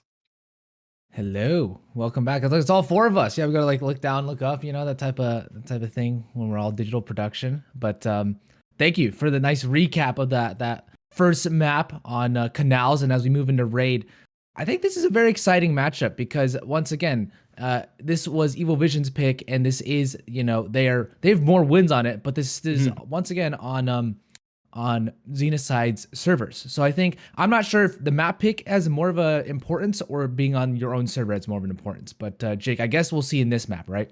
Yeah, we definitely will see in this map whether that comes into play, whether it's more important you got your server advantage or whether you got your map pick. You know, we're going into Raid. We saw how aggressive that Evovision was able to play on the breach side. And this is a map Raid, which, again, I think all the maps at the core of the foundation are coalition-sided, but this is one that can get a little breach-sided depending on how the teams play it. And I think it plays really well to that fast-paced, aggressive play style some teams like to play on the breach. So I think it's definitely something to look out for Evovision coming on into this. It isn't their server, but they do like to play a little faster on the breach side, and this map can really match well with that type of play style. I think XENOCIDE will have to be prepared for that.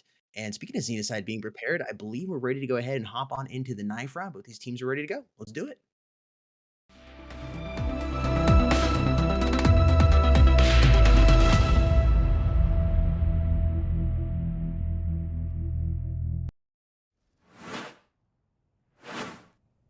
All right, here we go. The knife round should be on shortly. And yeah, we obviously will see that one victory already for Evovision. We'll see if they go on to this 2-0 or whether XENOCIDE can tie it up at 1-1. Either way, let's get into this knife round. I believe we shall have both of these teams meeting up over towards mid. On the breach side for the knife round, we'll have Evovision, and on the coalition side, we will have XENOCIDE. And sometimes it takes a little bit longer for these teams to actually get the knife round done than it should. You know, they kind of stand there, or, you know, we'll just sit in a corner. Yeah. You know, they got to go back and forth at the end of the day. Sizing each other up, you know, like flexing in the mirror and whatnot. They're swiping their knives. I mean, look, I don't know who that was, but he's showing them their butt.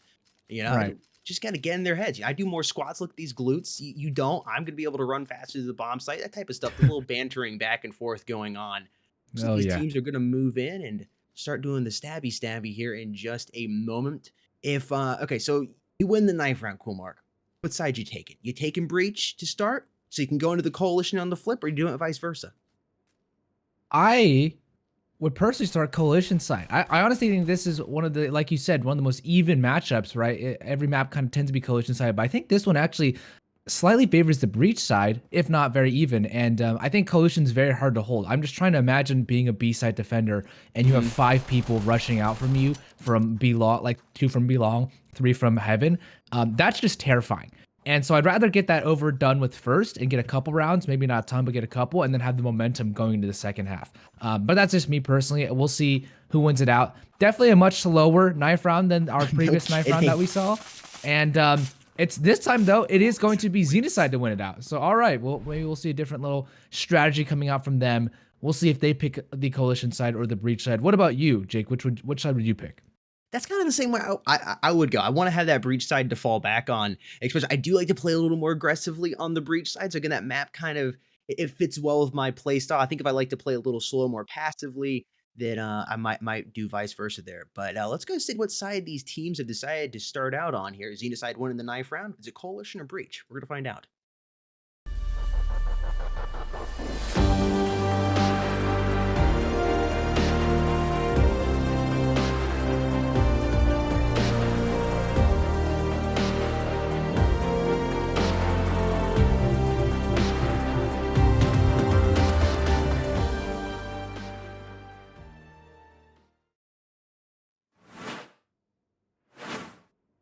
Map number 2 underway.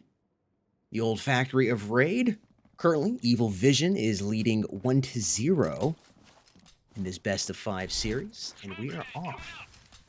Looks like XENOCIDE did do the same thing we said. XENOCIDE starting on the Coalition side, Evil Vision on the Breach side, and Evil Vision with the bomb plant. A 5 versus 5 pistol. Yeah, I love a 5 versus 5 pistol retake. All right, this is gonna be very hectic. It is Raid. Raid is relatively small maps. All things considered, the rotations are very quick, right? You just go through tunnels and boom, you're there on the other side of the map.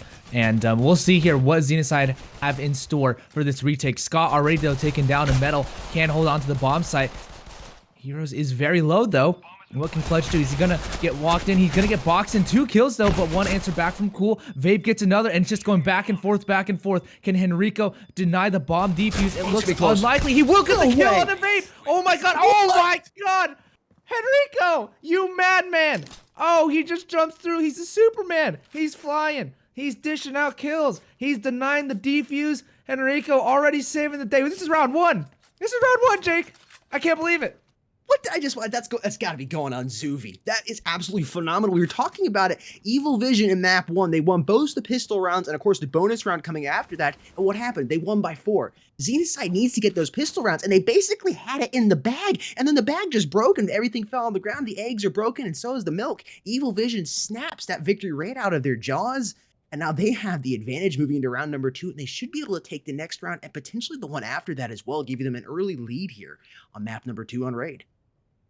Yeah, that was just stolen at the last minute by Evil Vision, and that'll put some fire under XENOCIDE's butt to move forward. Hopefully they don't make another mistake like that, but XENOCIDE had everything going for them in that retake. They were looking so strong, and just, I mean, even the defuse was so close. I just can't stop talking about it. He just flew through the smoke and just did not care. Got the perfect timings on the deagle kill, and yeah, XENOCIDE, they're gonna have to recover from this one. Maybe they'll use their deagles to their advantage. Vape has a deagle, and what can he do? Evil Vision though looks like they're gonna be doing the same thing, just going on over towards the B bomb site. And this time, XENOCIDE are the ones that have pistols, and Evil Vision are the ones that have upgraded. So I don't think we're gonna see a similar round as the round we just saw, but it's shaping up to that kind of right now. The glass cannon effect coming in for XENOCIDE. We'll see if it works. Not quite. Oh. Cool's going to be first to strike. Oh, there's some trades coming down. So far, very even on the body count board. Just back and forth, back and forth. Clutch trying to do something. That was not what you normally see from Metal Monster. What is going on? Jake, this is silly. I can't believe what I'm witnessing right now. Only pistols. There was 1 upgraded deagle on XENOCIDE, and yet they still managed to get 4 kills on the Evil Vision. That should not have gotten that close. Not at all. XENOCIDE having a phenomenal eke round. Here's the replay coming in for the first round. Truly phenomenal by Henrico there. I'm still in awe that he got that. That's got to be one of the best clips I've seen so far in Worlds. And I've seen some incredibly impressive clips. Like you said, they did a whole lot of damage to Evil Vision's economy. 4 players getting dropped there. Like you said, it was what, 1, 2 upgraded deagles on the side of XENOCIDE. Nobody has any armor. Really phenomenal round there from XENOCIDE as we move to round number 3. You definitely got to be feeling a little confident on their side.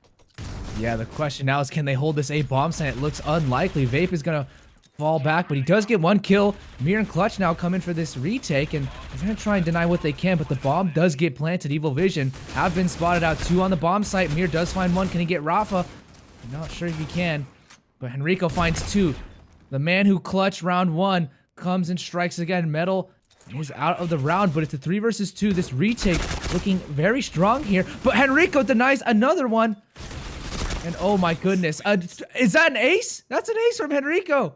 My goodness, this man cannot stop. He clutched once in round 1, and he's gonna get the ace in round number 3. Henrico might be the star of this game. I'm trying to put my tongue and my jaw back together because it's just on the floor. Evil Vision having a phenomenal start here at map number 2, showing that, you know, it really doesn't matter what server we're on. We're going to bring our A game and try to kick ass each and every time. Of course, it is early on. You know, that was really XENOCIDE's first full buy. They're having to go back into a broken buy here. But again, that fast-paced playstyle on the breach side is so good for Evil Vision. And this map just plays perfectly to that. Ooh, Scott. Saying hello, what's up? Ringing the door of heroes right there, trying to go for the second knock. Not able to get it though as that frag grenade comes in. Cool's gonna eliminate Vape, and it's Josh working back and forth back here. Able to find one, it's Rafa going down. Mir got the cheeky angle coming out of ramp. He's gotta be careful he's not gonna roll back down there. He's out of ammo. And they're in a difficult spot here. Josh with only 10 HP to his name, but he's doing a good job baiting. It's a 1 versus 2 now, trying to watch as a player coming in from each side. He's about to get sandwiched. And Cool is going to be the one to eliminate him there. Evil Vision now leading by 4 as we move into round number 5. Yeah, you got to ask yourself, XENOCIDE, these rounds are getting very close. Like, every single round has been pretty close, but they just have not won them. So there's a question you have to ask at a certain point. Is it luck, or is it just, like, is it bad luck, or is it just inability to close out? And right now it seems XENOCIDE, I think if they continue to lose these extremely close rounds, I think it'll show inability to close out. But right now it seems just a little unlucky. Henrico, once again, they don't even see him, and he gets Scott through the box. A little bit of a dirty, cheeky kill right there. And Evil Vision off to a strong start in this round, a man advantage, and they have not taken very much damage either. Josh, though, just gets rid of that man advantage. So we'll see how they progress forward. Minute 15 left here on the clock, and once again, A seems to be the side of choice here for Evil Vision. You think XENOCIDE would be ready for this? They're flashed down. Should see the rotation coming in from the last player left on B shortly. Get over here and try to defend this site. That bomb is going to be planted once again. Evil Vision's been able to plant the bomb every single time. That just helps their cash situation the more they're able to do it over and over and over again. Yeah, 3 versus 3 now. Evil Vision making their way onto this bomb site already with that bomb down. And Cool now will deny any retake semblance from Mir. Josh and Clutch will have to decide what are they going to do now. Clutch taken out, and Josh, is he going to try and save, or is he going to try and go for it? He's not even going to be able to save as Rafa takes him out. Evil Vision 5-0 now as XENOCIDE struggle to find their first round.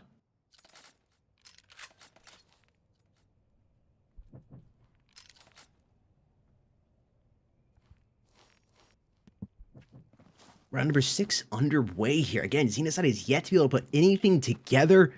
They got full hogs, though. They got the armor and the utility to work with. Maybe, I mean, it's A every single time for Evil Vision. You think he just would all stack and pre-fire and throw the grenades out, but it doesn't seem like they're doing it. They're once again split up. And Evil Vision has already made it onto the bomb site, and that bomb is just about to go down. Cool is the bomb carrier. He has made it onto site and should start working on that plant right now. Yeah, we mentioned, it's usually better to have momentum in the second half, but if there's 0 momentum with 0 rounds, I think XENOCIDE have to get at least 1 or 2 to have some sort of thought of a comeback. But Evil Vision's looking like they're going to go 6-0 right now.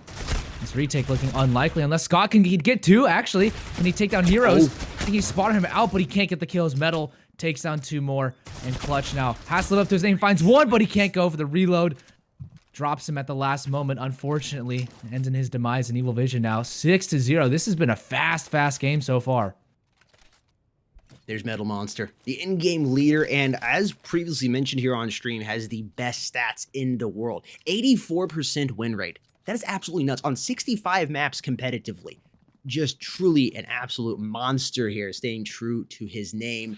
Round number 7 is underway here, and it seems like Xeno is pretty much got the message. All 4 coming over towards A. Oh, wait, take that back. It's only 3 on A, 2 over on B, but they're going to make that quick rotation coming over. But there's already 2 players down on the side of XENOCIDE. They can't do anything here. It's 1 player left alive. It's Mir with a very small chance, a mere chance of being able to clutch this up as that bomb is going down once again. XENOCIDE just cannot stop this boulder that is Evil Vision rolling towards. Yeah, Mir will have a miracle, and it is not granted by God today. So Mir was unable to clutch, and I think what's more impressive is Metal, best rated player in the game, is also the in-game leader.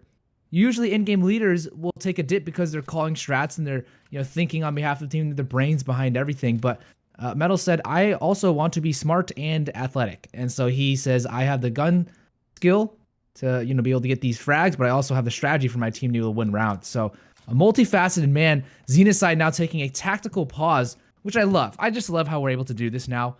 So I just want to give a quick shout out to all the people behind the scenes, mobile esports, everyone on the broadcast, right? The correspondents.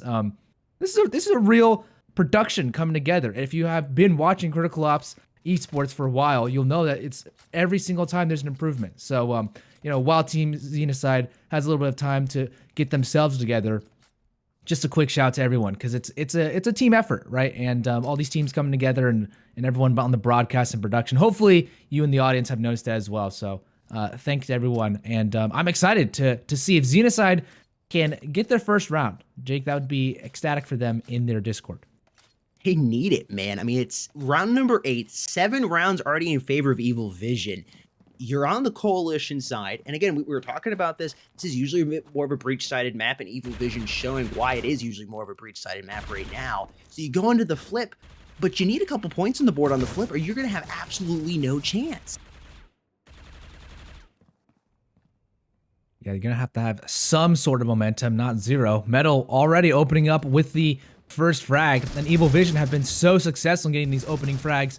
And they haven't lost a single round yet, but I was about to say they tend to do very well once they get the opening frags. And it is supported by that, regardless if they have or have not. They're still winning all these rounds. And so, Amir does find one. Rafa trying to get a little aggressive, trying to end the round prematurely, but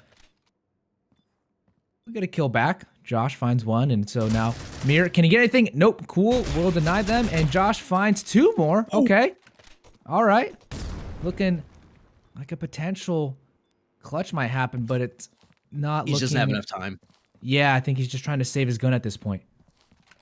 Did a good amount of damage to Evil Vision's economy, but I mean, it's so stacked right now. They're getting that bomb planted every single time. They're winning the rounds. They are just racking up in the cash department. They're squeezing those shorts out right now. XENOCIDE is trailing by 8. They have yet to be able to put a point on the board.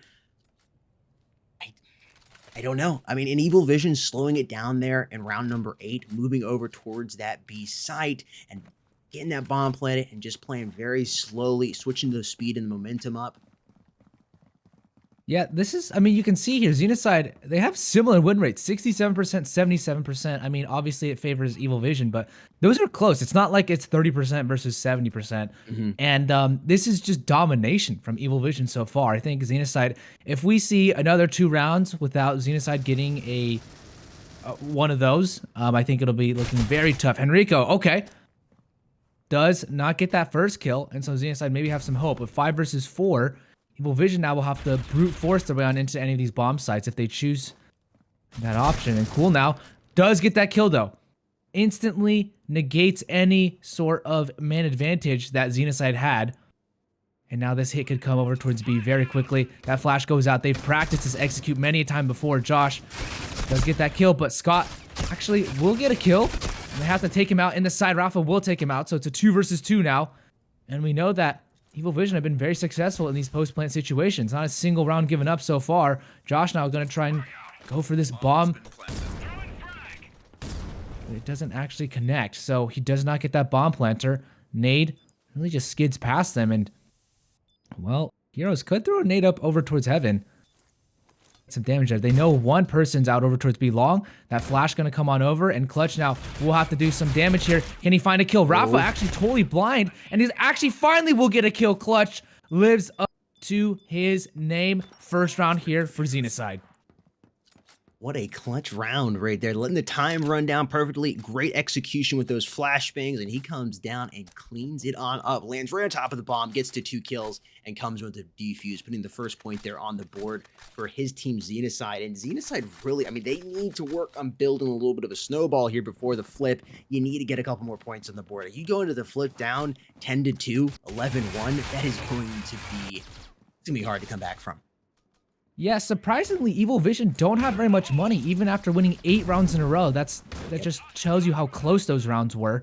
And so, you know, if they don't win, they'll actually have a really bad economic situation. Vape already gets 2 kills. Rafa does trade out instantly, but Henrico does take down Clutch. So that lurk all the way back there gets out-lurked, actually, by Henrico. So 3 versus 3 now. As the bomb is planted, it ticks down slowly but surely, and another nade coming out, slowing down this retake. Everyone coming in from that spawn area. And so all eyes from Evil Vision trained up towards the same position. Cool finds one. Can he find another? No, Rafa will do exactly that, and they will deny them any sort of round number 2. Man, here's just clutch play by Clutch.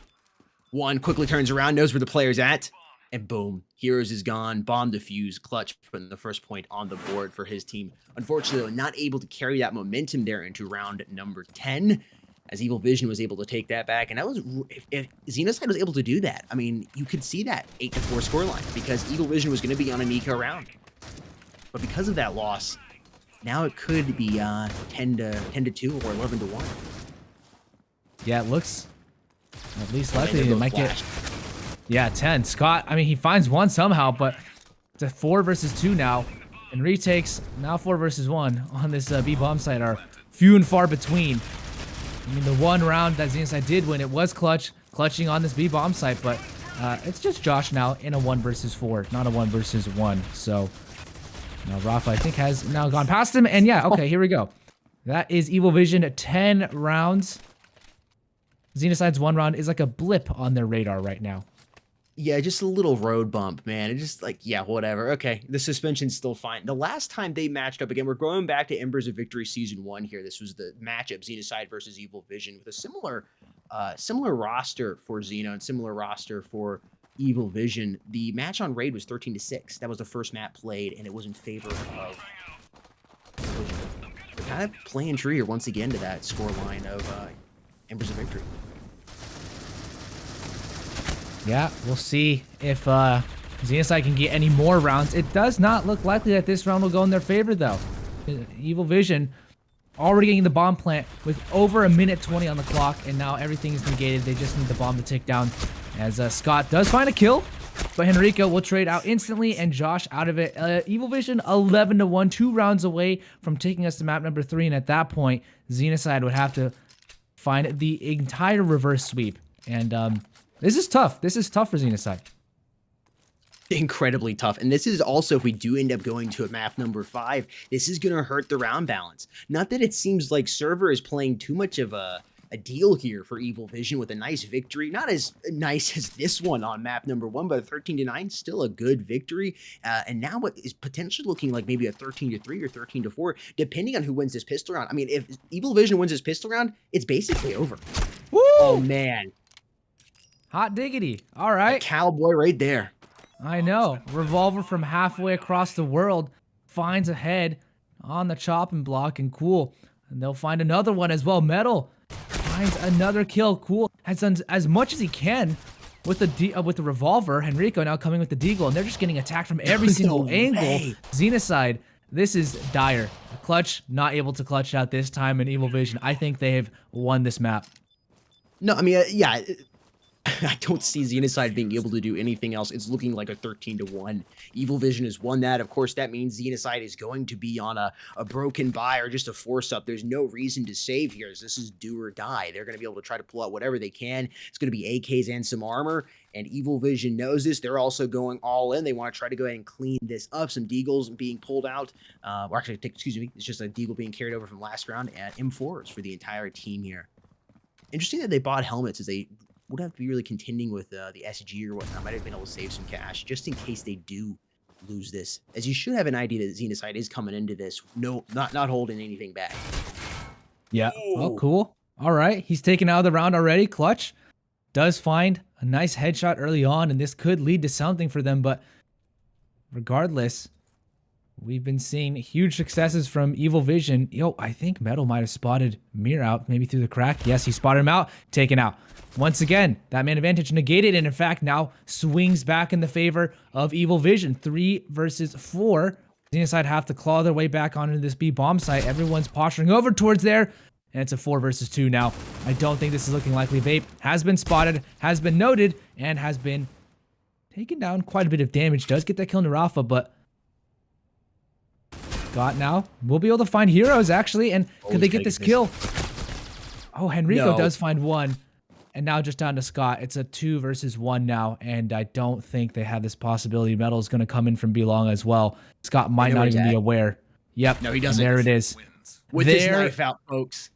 Oh, that's a sting. That's a sting here for XENOCIDE as we move on into map number 3. Henrico, once again, Metal doesn't. He did top frag last game, but it took him a while to get up there, and he didn't even get top frag this game. 18-8, 15-9, 15-7, 13-6. That's an absolutely star-studded team. Heroes didn't do, too hot, but he didn't need to be on fire because his team was on every single cylinder in that engine. They were running like a well-oiled machine, and XENOCIDE had nothing to stop them. So, map number 3, here we go. That's grounded, but Jake, this is looking like Evil Vision might have that quick 3-0 that they wanted. It's definitely looking like that. I mean, what a phenomenal performance from Evil Vision in map number 2. It was very close in map 1, 13-4. Really, the only difference there was the fact that Evil Vision was able to win the pistol round and then the eco round both times. And they did it again here in map number 2. XENOCIDE really needed to do that to be able to stay in this. Even if they had, though, I don't know how much that would have helped in this. They just did not look prepared for the fast-paced play from Evil Vision coming in on the breach side. They were just totally caught off guard. Evil Vision was metal to the floor, that metal pedal to the floor the entire way. Everybody on the team was getting unbelievable plays. That's what I love about Evil Vision is they can have their individual play and they can play together as a team. And that just showed there in map number 2 of Raid. Grounded, we're going to next, which is going to be on Evil Vision server, BR11. And this will be a pick coming in from Team XENOCIDE. Now, what's interesting about this map is this is Evil Vision's absolutely best played map. They have played it about 22, 23 times, 119, lost 2 or 3 times on this map. Yeah, this is still a good map for XENOCIDE too, but like, ooh, I don't know, man. Yeah, that sigh says it all. That's exactly what I feel too. If I were XENOCIDE, Evil Vision have played this map the most of any other map they've ever played, and they've won it the most of any other map they've ever played. So this is an uphill battle. This is XENOCIDE's map pick, but in reality, it's also disguised as Evil Vision's map pick on their own server too. I think this is a quick 3-0. I don't think it's gonna be. It might be back and forth. I'm gonna guess it's gonna be a quick map though, and basically, Evil Vision say we need to be back in time for supper. So, it's time for dinner for us. We need to go get that. We get this game over done quickly. We don't need 5 games. We just need 3 and go to dinner. But either way, I think we're gonna send it back over to an interview between Warren and Evil Vision Metal, and we'll come back after that to see map number 3. Hey, Ops fans, I'm Warren. I'm here with Metal from Evil Vision, team leader and top fragger. And Metal, how are you? It's good to see you. Hello, Warren. I'm good. What about you? Doing great, doing great. First question for you, Metal. Let the viewers know about Evil Vision, who you are as a team, where you formed, what your goals are, things like that. Okay, so Evil Vision was created on the beginning of 2019. Me and Lion started it, and we have been playing on SA since the half of 2019, because on the beginning we didn't really have many tournaments, and we actually were able to win everything on SA that we have played. We didn't lose a tournament, We played 4 circuits and we won 4 of them. We didn't really win all main tournaments, but the final tournament we won. So we probably are like the biggest team on SA, and I feel like, yeah, we are ready to do whatever on this Worlds tournament. And we have played a lot of international tournaments as well. We have played mobile esports. The final was against XENOCIDE. We won 3-1. So yeah, that's pretty much it. Oh, that's great. That leads to my next question. You play XENOCIDE today. How do you expect today's match to go? Okay, so it's gonna be a really hard match because it's a final of America. You can't ever say like in any situation that you are gonna win easily. Even against PTX or semifinals on SA, it's always hard to play those top teams. But I'm really confident. My team is confident as well. The map pool is really good for us. We like to play those maps, and the first map is gonna be SA, so we have like the opportunity to win a 3-0, because we're gonna play 2 SA servers before the 4th map. So like we came to know that it's not always the server that decides who's gonna win the match, because as I said before, we played mobile esports against them on the finals, and it was 3-1 to us.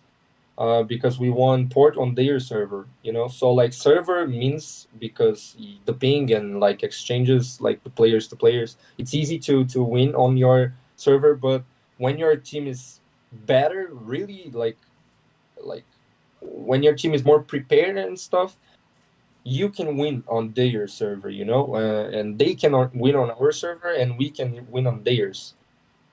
And so I feel like we are really prepared. We are better than the last time we played them, which was on Mobile Esports. And I feel like we can win them 3-0. We are really confident to do it. Great. And what did y'all do to prepare for today? Okay, so as always, we have to watch their games to know how they play. If they are an aggressive team, a passive team, a team that likes to hold angles, a team that likes just to push crazy, a team that likes to use nades, or a team that just goes for it, you know. So we analyze the team and we create strats to play against that specific team. So that's pretty much how we practice. And then we put that into use, you know. We play scrims to practice those calls and see if they work and like get to know more of the call. If we can make something better of the call, if we can cancel the call, like yeah, no, it's a bad one, you know. Yeah, that's it. Awesome. And the World Championship tournament so far, what's your favorite part? So I feel like it's one of the only tournaments of war international like meaning that the game has provided to us, like 5v5. We have 2 or 3 3v3s or 2v2, something like that. So like being a war tournament is really nice itself. And being on America finals and being able to win the world tournaments, I think it's just like the most pleasurable thing we can feel like of the tournament is being able to win it. This tournament means a lot for everyone, I think, like not on SA but for everyone. And who wins this, it's gonna enter to history, you know, for everything and every possible time. If the game is alive, I hope so, in 10 years they will remember who will win this tournament. So just playing it and being able to show a good game and being possible that have the possibility to win it, I think it's the best thing, the best feeling for us. That's awesome. And then more nuanced question. Last week, I was just curious if there were any rounds that stood out to you as great rounds that really contributed to your win. If you could analyze those and say what factors you think led to the win of those rounds. Yeah. So first of all, I think we did win all pistol rounds. I'm not sure on Plaza and Port. I'm not really sure, but I'm confident we did. So first of all, pistol rounds, but like I have 2 rounds in mind. That one was of pure skill by Cole, which was on Port. I think it was 8-4 straight to them, and he 3K spray down them like they were flies, you know, like they were playing pistols without Kevlar. He just killed 3, like 2 dropping heaven, and he flicked to the other one. He was on container. So like Cole is crazy skilled, you know. So I think this one was one round that made them slow down more than they were. So that's a nice round. And I feel like the other one that was nice, it was the 2v2 by me and Cole. It was 3v2 for us. Rafa died on the B side, and that was 2 for us and 1 to them. It was the second bot round. I don't know if you guys call it this way, but like the round that you can buy everything, bot round. And then it was a 2v2 for me and Cole.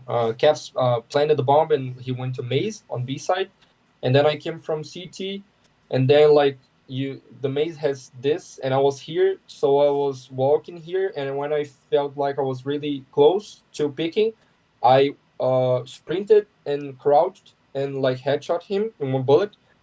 So I was able to win this 1v1, and then I came back to play with Cole, because when you are playing a 1vx situation, you always have to play with your teammate, you know?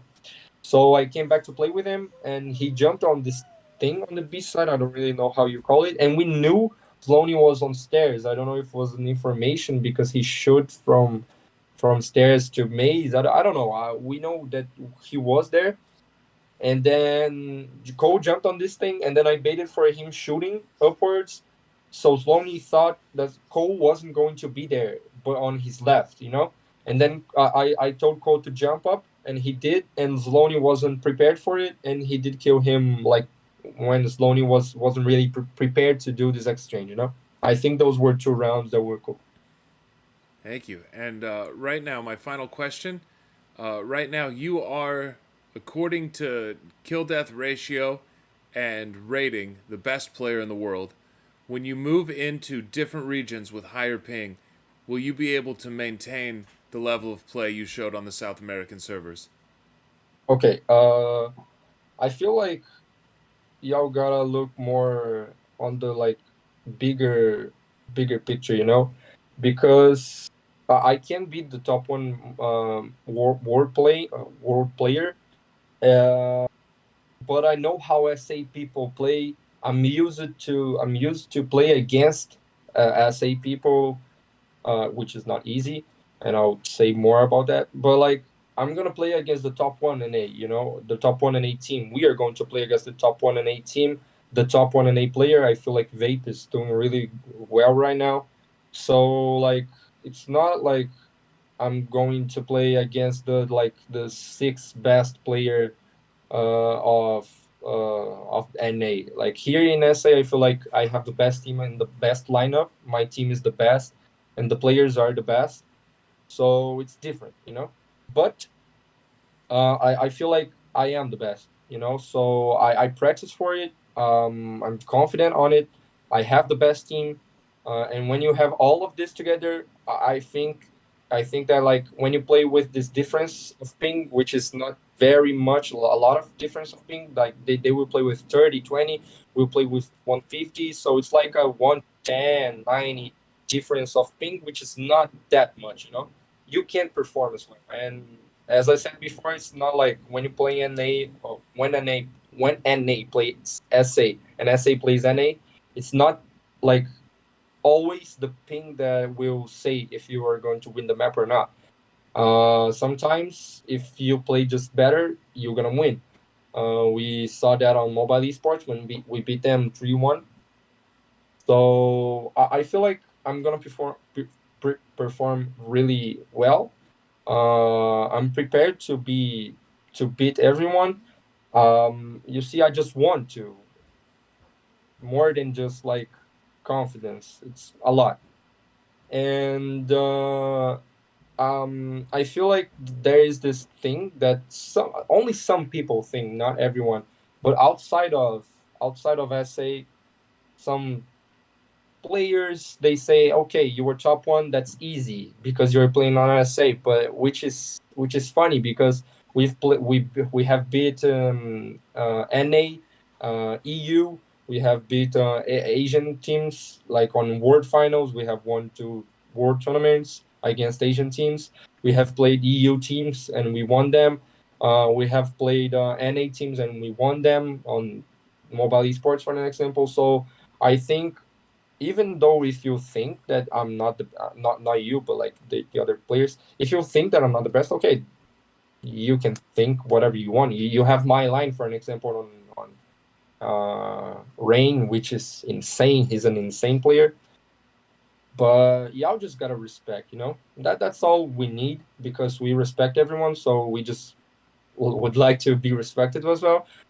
But again, if it was very easy, an NA team would win the circuit on SA, but they weren't able to because 2 teams tried it that as well, and they weren't able to, you know. So yeah, that's pretty much it. I think I'm going to perform. I think my team is going to perform because my team is insane as well. Cole is insane skill, and Hiko is he's playing his best game. Ayato is always top fragging. He's a crazy player. We have Steve, which is Heroes actually, which is a crazy support player. He knows all the nades. and we have Rafa, which is the best entry fragger in SA at least. So it's not just about me, but I feel like everyone's going to perform really good. Awesome. And before we go, is there anything you'd like to say to friends and fans? Oh, of course. I'll speak Portuguese, okay? Yes. Ok. So, então, falar um pouco de português aqui pra galera aí que não sabe falar inglês, né? Infelizmente. A gente não tem o Nicamo aqui com a gente, então um belíssimo salve pro nosso mano Nicamo, Pelim, Marconato, né? Que são os caras que narram aí pra gente. Muito respeito a vocês. E, velho, eu vou pedir o suporte de vocês aí, mano, porque isso aqui não é só pelo EV. A gente tá aqui por vocês também, tá ligado? Pelo SA inteiro. Nosso time é só de brasileiro, mas eu tenho certeza que tem argentino, o Style provavelmente vai estar assistindo, não sei. Então a gente tem argentino, temos chileno, temos uruguaio aí, vão estar assistindo a gente. Eu espero que todo mundo esteja torcendo pra gente, tá ligado? Independente se você já torceu para outro time ou não, se você é BTX ou não. Eu tinha até falado com, acho que foi com a KZ, independente de quem passasse, mano, a gente ia torcer pro cara, tá ligado? Pro time, porque, mano, a gente precisa disso. Isso é mais do que só um jogo, tá ligado? Não o Cops, a partida, porque, velho, esses caras não respeitam a gente, mano. Esses caras não respeitam, é muito pouco respeito, a gente tem que mostrar pra eles o que é o SA de verdade, tá ligado? Então a gente tá aqui por vocês também. Então é isso, rapaziada, valeu. Thank you, Warren. Metal, thank you so much and good luck today. Thank you. Welcome back, everybody. What a great interview from Metal. I think it makes you understand a little bit more perspective, at least here on the U.S. side, right, and North America. We don't understand Portuguese, but when there is a interview done in English, we can get a little bit more perspective. And so, thank you to Metal and Evil Vision as well, and thank you, Warren, for that interview. How was that actually? I'm very curious. Oh, it was great to meet Metal. He's a really great guy, it seemed like. He was very patient. I was actually late to message him, and kind of at the last minute, he volunteered to stay up late and help me out doing the interview. We actually had to do 2 takes as well because I forgot to record the audio. So it was really nice to work with him. Awesome. Well, yeah, this next matchup is grounded, right? And all four of us, we've seen it, that last map 13-1. I don't think any of us predicted that, and that was Evil Vision's pick. We are moving into XENOCIDE's pick, which is grounded, but this is still Evil Vision's server. So I guess everyone, Jake, Manthus, and Warren, what are we thinking here for grounded? You know, it's tough to say because I really thought that XENOCIDE could take the map, right? They had a good performance on map number 1 on Canals. Like they made it close. And then what just happened on map 2? It's like Evil Vision just woke up or something. I don't even have words to describe it. Like it was just so crazy. Like I cannot believe it was that lopsided on an NA server. Like I don't know what happened on Raid. Yeah, that was such a beatdown that we just saw. One thing I can say, grounded is necessarily it's a slower map. They won't be able to just rush A with 4,000 grenades and plant and defend in the first 25 seconds of the round. You certainly can't just rush B long. There's too many great angles. The only contact point for the entrance for storage is very, very flashable. So at the very least, XENOCIDE should be able to slow down Evil Vision on grounded. Yeah, and grounded is just going to slow Evil Vision down a little bit, like you said, with the way it's laid out. They're not going to be able to play as aggressively as they were on Raid. I know we talked a little bit about that coming into map number 2, that XENOCIDE was going to have to be prepared for that, and they just were not prepared for it at all. I mean, that was just pedal. I mess it up every time I said metal to the, or foot to the pedal. What's the saying? I'm forgetting it now. I'm just like, yeah, pedal to the metal. Thank you, Crosby. I'm choking here. Like I'm still just like my jaws on the floor after what I just watched. I mean, 13-1, a truly fantastic victory from Evil Vision. And why don't you guys can go ahead and take us into the recap so we can see what happened in map number 2. Yeah, we will be hopping to the recaps. I do believe quick though, we got to give a huge shout out to all of our sponsors real quick before we hop into those replays. Again, we do have a lot of great sponsors. I'll let you go ahead and take it off, Warren. Yeah, let's give a big shout out and thank you to G Fuel for sponsoring Critical Ops Worlds 2022. Are you a gamer? Then drink some G Fuel. It's the gamer fuel. And many flavors, many t-shirts, many fun shakers. And it gets you pumped. It gets you hyped. It gets you ready. Use code esportsmobile to get 20% off any G Fuel product at gfuel.com. for a limited time, so you got to hurry. And also, big thank you to REDMAGIC.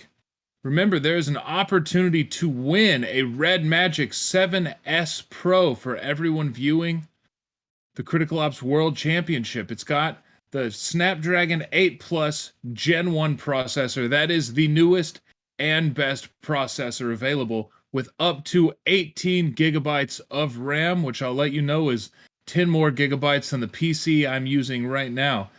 20,000 RPM turbofan prevents overheating, so you can game all day. And my favorite feature, touch capacitive shoulder triggers. So any 4-finger ops players, instead of resting your index fingers on the screen, can put them on the shoulders of the phone, where there are 2 triggers that you can use with your 3rd or 4th finger without contorting your hand so much. There's also a camera underneath the display, so the gaming is full screen, there's no notch, and it runs Critical Ops great. So thanks again for REDMAGIC for sponsoring Critical Ops World Championship. Yeah, and again, a huge shout out to REDMAGIC, and don't forget about Zoovi as well. Again, a great app for sharing your clips. Again, I think a lot of these pros from the circuit, we've been seeing these awesome clips. I know the cast have been saying it, but we got to repeat it, you know? They should be posting some of these clips on Zoovi. I mean, we've seen a lot of amazing clips so far. Again, you can post whatever games you're playing over here on Zoovi. You can search whatever games you want as well. Go ahead and try and look up people. Build a community on Zoovi by selecting your clips easily and conveniently and just uploading them so you can flex off your amazing plays. And I tell you what, you have Zoovi ready to go, but you don't have any clips, so I can tell you a great way to find some, and that is from the Sniper Showdown. Again, registrations are now open on the Mobile Esports website. If you guys want to go ahead and register for that, you can do so on the Mobile Esports web app. If you go under the tournament section, you will find the Sniper Showdown. You can find out more about the prize pool, the format. Again, it's open to anyone and everyone in the community, so all of you can sign up and get your hand on some of these prizes that are available in the Sniper Showdown. Absolutely, sign up for the Sniper Showdown. Should be a good time for everybody. And I believe we're either getting into the Map 2 recap or we're getting ready to hand it off. But first, let's check out the global leaderboard again. We're going to see Evil Vision on top of it. 5,800 I'm not surprised. points. Wow. I mean, you just, again, the stats have just been favoring them, and I'm still kind of in shock by that map number 2. And I know we're going to go ahead and take a look at some of these recaps here soon, but I'm just interested to see how this goes into map number 3, because the fact that Evil Vision won so dominantly on NA, it was definitely something. I don't know if you're expecting it, Warren, but I definitely was not. I have believed going in that Evil Vision is a terrifying team. But I did not expect that, especially not on a North American server. Personally, I was saying on our side call, I feel like XENOCIDE played quite well, and Evil Vision is just that good. When they turn it on, when they play it at the level they're capable of, I don't know if they can be stopped. They're just that good. As we move into the recap, we'll start in the pistol round. Henrico Lee clutches, jumping through a smoke in heaven to stop the defuse, and then getting a second kill with the rest of his clip. It's absolutely amazing. Yeah, I mean, that was, again, a huge play. Honestly, I thought that was, you got to wonder if this could have played out differently, because it was literally the beginning of the end for XENOCIDE, right? I mean, you come into this first round, he's sticking that defuse, he just jumps through, he doesn't care. I thought maybe at least the team would refrag him and they would run out of time, but no, he got the second kill also. And it's just like, again, the beginning of the end for XENOCIDE. It was a steamroll from that point onwards. And I know a nice little fun fact for everyone watching. Every single round in the first half, even though it was 11-1, you gotta remember, Evil Vision planted every time. It was a retake for XENOCIDE the entire first half. They spent the whole time retaking. And I mean, Evil Vision were just playing so well overall. We saw their map control was incredible. I know we saw this a lot more towards the later rounds. Every round, it's like they were either hard executing a site or they were taking control of certain parts of the map. Like we saw a couple times, they were just pushed up in spawn or pushed up in vents fast, and XENOCIDE were just like spread too thin, you know? They were not prepared for the attacking setup from Evil Vision. I mean, they just couldn't stop the steamroll that was coming at them. I feel like in many rounds, XENOCIDE played quite well. Almost all of these retakes ended up in a 2 versus 2 or a 1 versus 1, and every single time, whichever player on Evil Vision was left that needed to step up, did step up.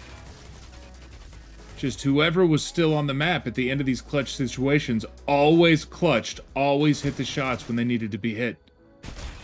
I mean, you're not wrong. It's like they were just winning the, and I gotta respect Evil Vision. I mean, how can you have that much confidence? Like, you saw them it's like, even sometimes on B, they were just flying in. Like, they don't care. They have so much confidence. They'll just run in. It's like, I think almost every single round, they have no flashes post-plant, because I noticed this a lot. It's like, they'll just run in all 5 flashes coming into the site. They're just so confident, and I love that confidence from them. It's like they don't care that they don't have the ping advantage. Like, they're able to just fly through, even if it's smoked off. They don't care. They have so much confidence knowing they don't have the ping advantage, but it doesn't matter to them. They just have that confidence. I know I'm like repeating myself, but oh my god, I just don't know what to say about it. They're so fast, and they don't care about playing slow. They're like, you know what, we got this. We're feeling confident, and they just took map number 2 by storm, even though it wasn't their own server, and I wasn't expecting it at all.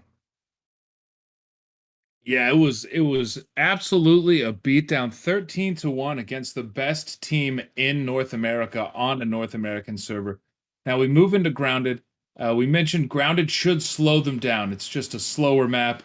Contact points are much more flashable. There's fewer entries, fewer options for the breach side. I mean, you've got 4. You got A mid, B mid, A long, B long, but B especially can be very difficult to take. But to be honest, I wouldn't be surprised to see just a B-long rush with a 4 smoke grenade, 4 flash grenade spam, and an immediate site take off an entry flag if they keep up the pace that they had on raid. It can be done. We just don't usually see it. Yeah, definitely. And again, Grounded, it's going to be a slower map, but it kind of, I think we'll see a similar gameplay style to Canals. You know, some slow rounds, some fast rounds, kind of depends on what they're feeling. But more importantly, it's an uphill battle for XENOCIDE at this point, because you got to remember, they're probably not even going to get to play map number 5 if it does go to a 5th map. You know, if they're able to clutch up here, they probably won't even get to play that server, because that 13-1 hurts their round balance so hard. I mean, you're like 13-9. Okay, XENOCIDE needed to pick up that map too. The fact that they lost, but not only did they lose, they lost 13-1. I mean, that just gave Evil Vision plus 12 on the round balance in comparison, not even counting map 1. Like, having a plus 12 from a single map is huge. I mean, it's gonna be tough for Xeno. Again, I think it could be doable if they are just insane on Grounded, and then they can come back on their own server on Bureau. It could go to a map 5, but it's tough to say if we'll be able to make it happen. All right, and it looks like the players are getting ready to load in, so we're going to get ready to hand off the cast to Jake, Sudden Death, and Cool Mark. Hello, gentlemen. Take it away. All Awesome. right. Go ahead, sorry. Very excited for this one. If we do get to map 5, I think that'll be a whole different ball game. But we got to get through Grounded first. And Jake, this one is once again, this is, I think we just have to reiterate, this is Evil Vision's map pick. We're going to get into this match soon, the knife round, and we'll see what can happen here. But either way, let's dive into it.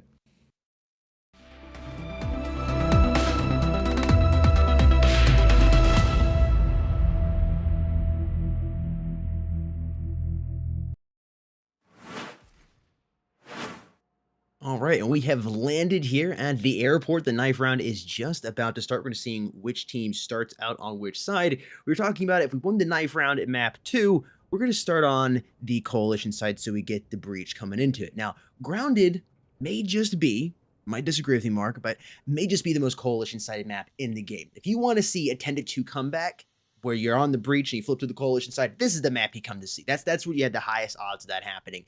If I win, I think I'm personally wanting to start out on the breach side, but that's a gamble because you got to be able to put up a good fight. You can't have a 10 to, it's harder to have a 10-2 flip. You need like a 9-3 or maybe an 8-4 really to have a really good fighting chance. But again, you still can have those 10-2, 11-1 comebacks on this map. What do you think about that? I agree. I think this is a pretty coalition-sided map, and so starting on the breach side, regardless, I think the team will have a little bit more of an uphill battle, but I think that's what the teams like to have, right? They enjoy having a little bit of a difficulty going in. So, well, let's see what the knife round has in store for us. We have Evil Vision on the breach side, XENOCIDE on the coalition side. And it seems like this is going to be a pretty fast knife round where it's going to be a 1 versus 1, actually. Oh my goodness, Mir. All right, he gets 3 knives in that round. So XENOCIDE win it out by the skin of their teeth. Jake, I wonder what they're going to pick. Yeah, I I think I would choose the breach side to start out on, so I get that coalition side on the flip, but it's such a risk. And with the way Xeno's been playing, maybe you want to start out on the coalition side to try to take that big early lead, and you only get to get a couple rounds on the breach side. But we're just about to find out here, folks. Let's go ahead and hop on into map number 3.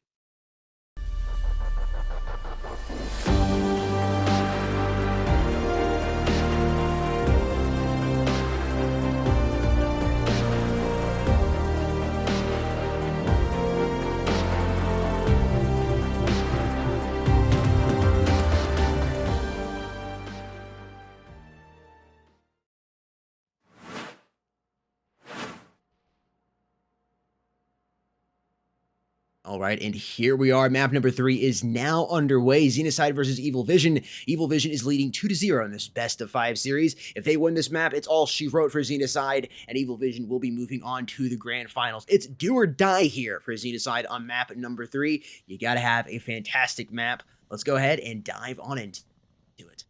Yeah, ladies and gentlemen, this should be pretty fun to see.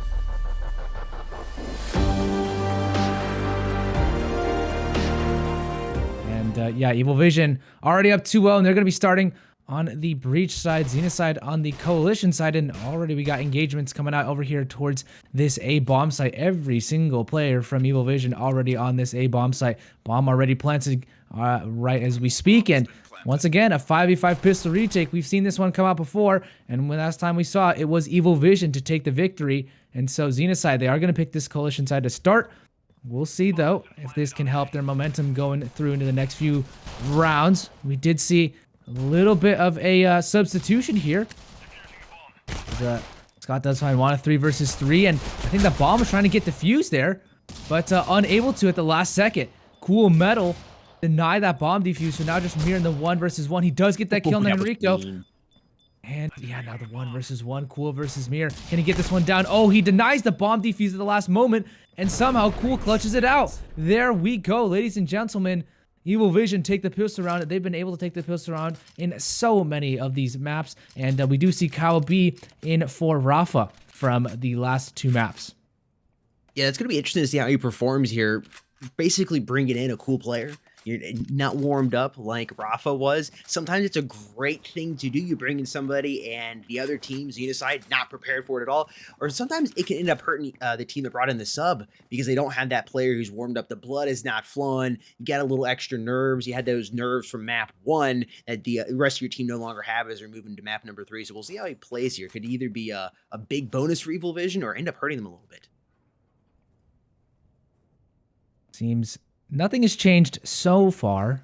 They've already won the pistol round, and well, I know it's pretty far away, but 12 rounds separate them from the grand finals versus of Rain, I believe. And so we'll be seeing some interesting matchups here. Mir does find Kyle B, and the bomb will get planted. So that is an AK picked up there for Josh. And what can they do? Mir taken out of the round already, and the AK handed over to Vape now, as Heroes does get 1 kill. And Vape now does find him 1 in return, actually. So some damage done here, actually. Not too bad from XENOCIDE, but it doesn't look like a round's going to go in their favor. Evil Vision should be picking this one up 2-0. Last time these teams faced, once again, was in Embers of Victory Season 1. Evil Vision won on this map 13-10. It was the closest of the matchups that they had in that Embers of Victory matchup. That was back in April. I believe so. A while back, but maybe the results hasn't changed. Maybe it's gone even more in favor of Evil Vision at this point. It was 3-1 last time they faced off, and well, it might be a 3-0 this time. Evil Vision getting stronger every single time they match up.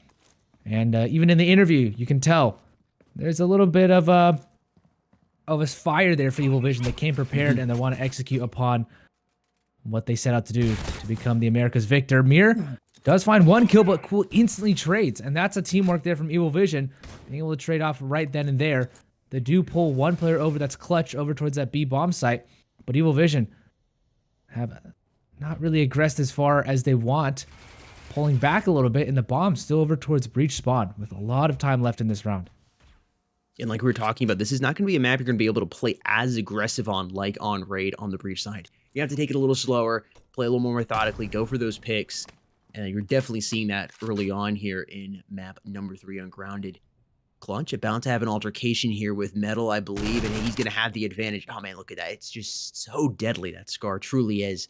I have another lineup here. Cool is somehow able to clutch that up on Clutch, though. He should have had those, that 2K right there. 45 seconds left on the clock. 3 players alive for each team here. Josh about to have an altercation. Is going to lose it. Heroes messed up those shots. And now the man advantage has gone back in favor of Evil Vision. The bomb is moving out here towards this B site. They got 35 seconds to work with. Plenty of time. Vape is a man defending, and he's going to get picked up by Calby. Scott, the last man alive here for his team XENOCIDE. Notice his players planting. Trying to stay alive. Ooh, that flash is going to get him. They're able to get the bomb planted. Scott somehow able to come back in Calby, even though he was flashed. Now in this 2 versus 1, the time is not on his side here. Scott, having no armor to work with, is basically in one-shot territory, and he goes down pretty easily. Evil Vision has secured another round, and they are up 3-0. Yeah, XENOCIDE or Evil Vision, you can tell it was very smart. They were waiting for that bomb plant to go down so they could get some more money in their bank accounts. So they purposely did not kill Scott. They had the opportunity to, but they waited for the bomb to go down, and then they were able to get some extra money. So you can see here, cool, $6,000, Heroes $3,400. Not everyone is that wealthy on Evil Vision's side, but still helps overall. And you can see the win rate heavily favoring here Evil Vision, 17% higher win rate compared to that of XENOCIDE. So I think this shows quite a bit for them, and you know, more maps played as well. Evil Vision just overall have a huge advantage here and on their map server, so, or on their own server. And yeah, we'll see what kind of progression they continue to make, as it is a slower set of rounds. As we all mentioned, this is not necessarily a rush and go map, but a little more methodical. Right now, working to see if they can get that first opening pick here on the side of XENOCIDE. Oh, and Josh is going to lose that gunfight. Mir quick with the refrag, though, finding Enrico Lee with the headshot. Not going to be able to do any more damage as Metal Monster is there waiting for him. The man advantage is here for Evil Vision. Clutch trying to win that gunfight over there in storage. He's going to go ahead and back on out of there. Bomb is slowly moving over here towards this B site once again, and Metal Monster picking up his 2nd kill of round number 4. Vape getting cab of that frag, and just 73 HP left to his name, and that armor should be broken here if that frag does any damage to him. Does not, though. Still got a little bit to hold on to.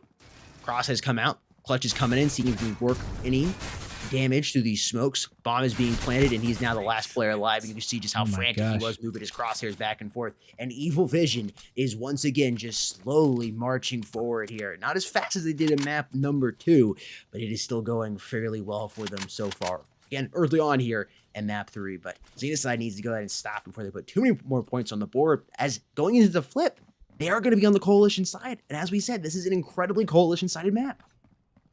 Yeah, Evil Vision just playing lights out right now. And you can see, even in the start of the rounds, they have been so good at trading each other out.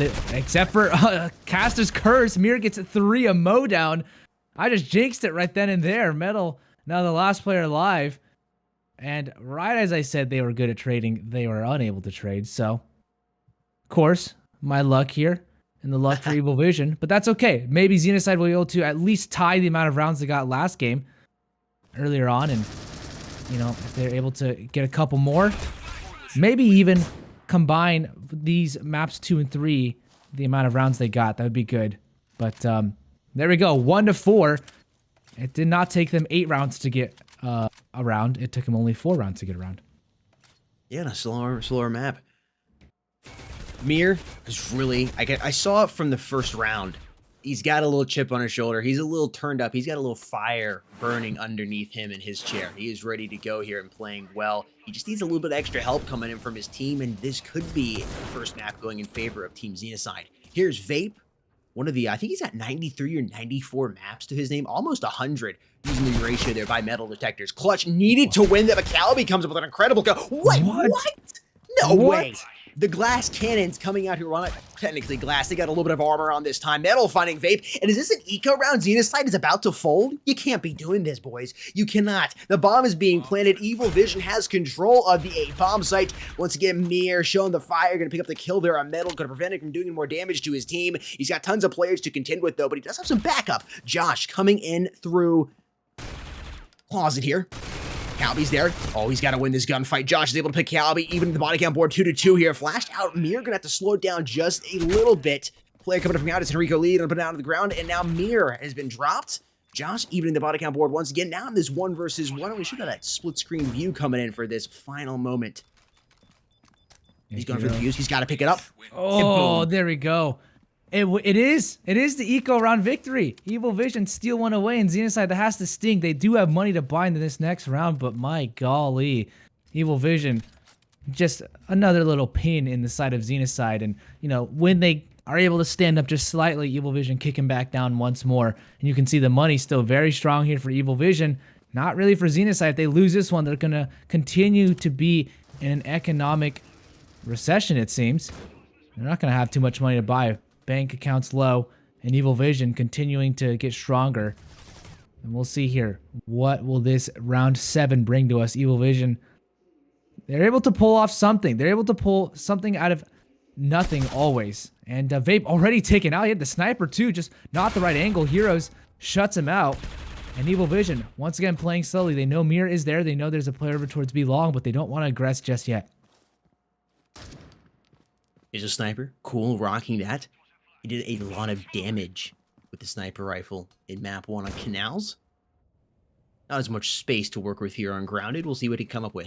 Player already down. It's Vape, who's sniping last round. For his team's XENOCIDE. They're pushing out here. Clutch should be given that call out information that A is once again decided choice, and he's all alone over here on this site, and they're going to have to quickly move across. They're moving a little bit slow. You can still see Josh is still working on over that B long. Oh. Clutch having a big moment there, double it up with the AUG in his hand, looking to see if he can find that third. Calby is not going to be able to drop it. He puts the icing on the cake. They're looking for that 4th man. This guy might be able to pick up an ace here in round number 7. He is single-handedly keeping this round alive for his team. And Josh and Mir finish off Cool and Metal respectively. And XENOCIDE is able to put another point there on the board. What a stellar round there by Clutch. Very nicely done there. And Josh as well chimes at the last moment, but not something that off angle usually is checked pretty quickly. So I'm surprised Evil Vision didn't check it immediately then. I think they'll probably check it from here on out, but well done there. We'll need to be more of a little bit of a team effort, though. I think the rotations were very slow, and we mentioned it. The bomb sites are very far apart with very not easy routes to get between them. There's a very stark contrast. Mir, though, finally looking alive here. 2 headshot kills with the AUG. And it is against lesser weapons, but Metal does find a kill with his Deagle. Calby as well could find another kill, but it is going to be Metal to be taken down, as well as Calby taken down pretty low. Scott gonna go in here, see what he can do. Does find the kill, and Heroes now a 1 versus 3. Already 2 kills for Evil Vision, but what can Heroes do? He does not have control of the bomb, and so I don't he's. think he realizes Scott is here. Yeah, it's the roles have reversed now. The Breach side is now in the Coalition spawn, and the Coalition side is in the Breach spawn. Heroes coming around the corner. That bomb is down back there by Breach spawn. He's going to have to play for kills here. Oh, he's going to get caught with his knife up. He's not careful. He should hear the sound cue, and Clutch should be able to drop him. There it is. XENOCIDE is closest to only 2 now. That's what you need to do if you're XENOCIDE. You need to put these points on the board. Really, you need to win every single round. Because I mean, right now, how it's going, you go into the flip, 7-5. You at least have a 2-round lead. Evil Vision puts another point on the board, though. And best case scenario for them, it's tied, and then you're going to be in Breach side, and Evil Vision has that Coalition advantage. We saw how they locked down those bomb sites on map number 1 on Canals. Yeah, we'll see Evil Vision. It seems like they have no fear going in over towards B long. They aren't able to get any kills. Josh now mowing them down. Yeah, Cool does find 1, but it looks like here finally XENOCIDE are going to be able to string together a few rounds as Cool. Last player here for Evil Vision. We'll get a kill on the Josh, actually. Right as his in-game card pulls up. 63 maps with a 69% win rate, so he's been doing pretty good, but so far the last 2 maps have not been one of those that he's won. So we'll see here. What can Cool do? Any damage to the economy of XENOCIDE would be positive for them, but no more than he's already gotten. So Vape takes him out. And here we go. The closest XENOCIDE have been. Maybe they could even tie it up. It is looking like that might be the case. Scar is being brought out once again, and Calby going to be bringing out the Scar. I think this is one of the first times we've seen Evil Vision pull out the Scar. I think that's a good decision for them. It is a weapon you can be a little more mobile with, take a jump shot with, move around just a little bit more than some other weapons, which can help them on the breach side. We know they do like to play fast, and that might play well to how Evil Vision likes to play. Clutch popping around the corner. Gonna have some angles from Baggage Cart. Is gonna open up, and Enrico Lee is there and waiting for him. And pops his top without too many difficulties. Slowing it down here. Evil Vision trying to work their way onto this A site. Scott defending is gonna find Enrico. Metal firing through the wall, and Scott is gonna go down to the hands of Heroes. 3 players up alive now on the XENOCIDE side. And Josh being forced to back up and pop the reload. The bomb is made in here and should be planted. Now, whoa. Cool. This is... yeah, maybe not a tie just yet. Evil Vision heard us, and they said, we're going to keep our lead for as long as we would like to. And Cal B closes it out, so 6-4 now. As there's 2 more rounds left in this half, Evil Vision could extend their lead to 4. And knowing their history, they probably will.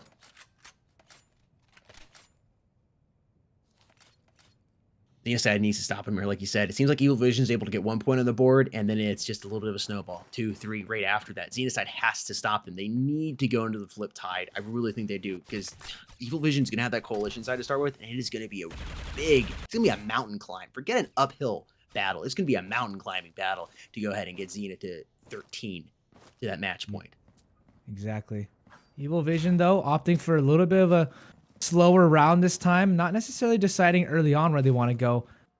With a minute 20 left, they're still kind of all over the place right now. Some over towards storage, some over towards a mid.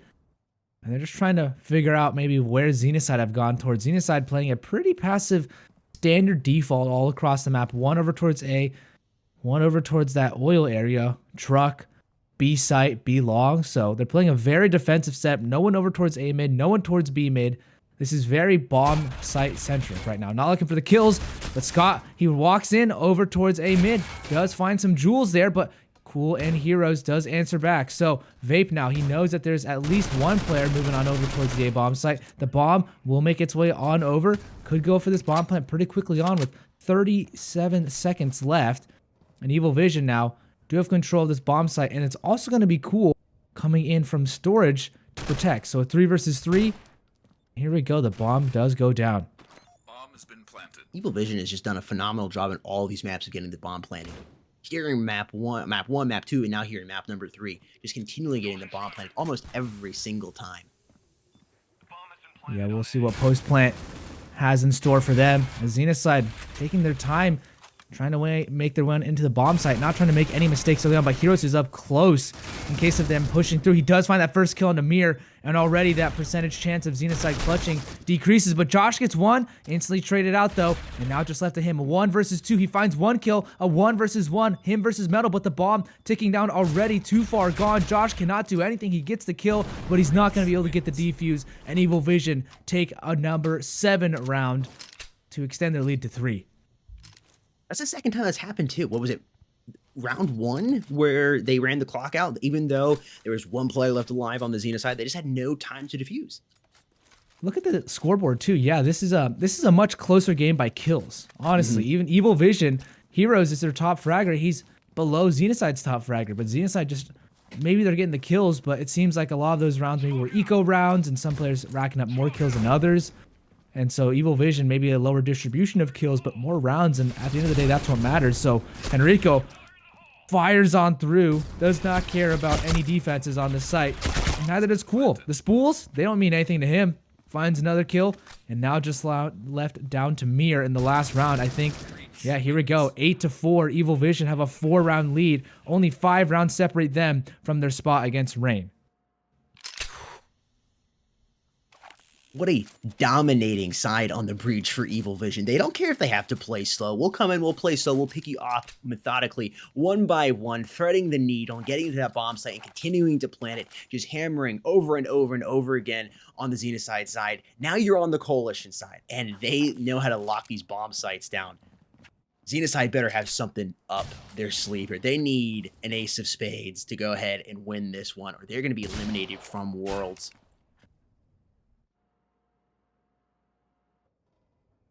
Yeah, pistol round ensues, and XENOCIDE looking to posture over towards B perhaps, but Clutch already taken down. Cowl B doing good damage, and Metal now replaces him, has more HP, gives some information out to his team, and that bomb now gonna make its way over towards, it seems like B, but they just leave it over towards mid right now. They're really playing some games here, trying to catch Evil Vision off guard so they can get that bomb planted and the round when, just to say something, XENOCIDE has yet to be able to win a pistol round at all. Out of every, they've been close, but they've just not been able to clutch it up. So looking like right they now, might be able to do it here. Hopefully. Evil Vision looking so strong. They do find some kills. Ooh. Yeah, here we go. And now it's just down to Metal. He's going to pull out his deal. Cannot. Oh, he finally does find that kill. Nice headshot. If he finds his next one, he could. Oh my goodness. What a snap onto Vape. And that's a bomb drop down. Can he do it? Can he really do it right now? I think Metal knows that Josh is over there. But oh my goodness, Metal, he's gonna get this. Yes, he does. I cannot believe it. Even with those whiff shots, Metal. I want to hear the VC right now. Oh my god. Incredible. XENOCIDE, what are you doing? Yeah, botch 3 versus 1. You okay over there? Mistakes. Yeah. You need some G Fuel? Yeah, they need to be focused. Those are the mistakes that don't, that stop you from moving forward. And Evil Vision, they just capitalize on those mistakes. Metal does not care. He's the best player. He said it. He respects others, but he does have that self-confidence in himself. And now 4 rounds away, I'm sure he's riled up his team, both as the best player, as the clutcher, and as the leader of Evil Vision.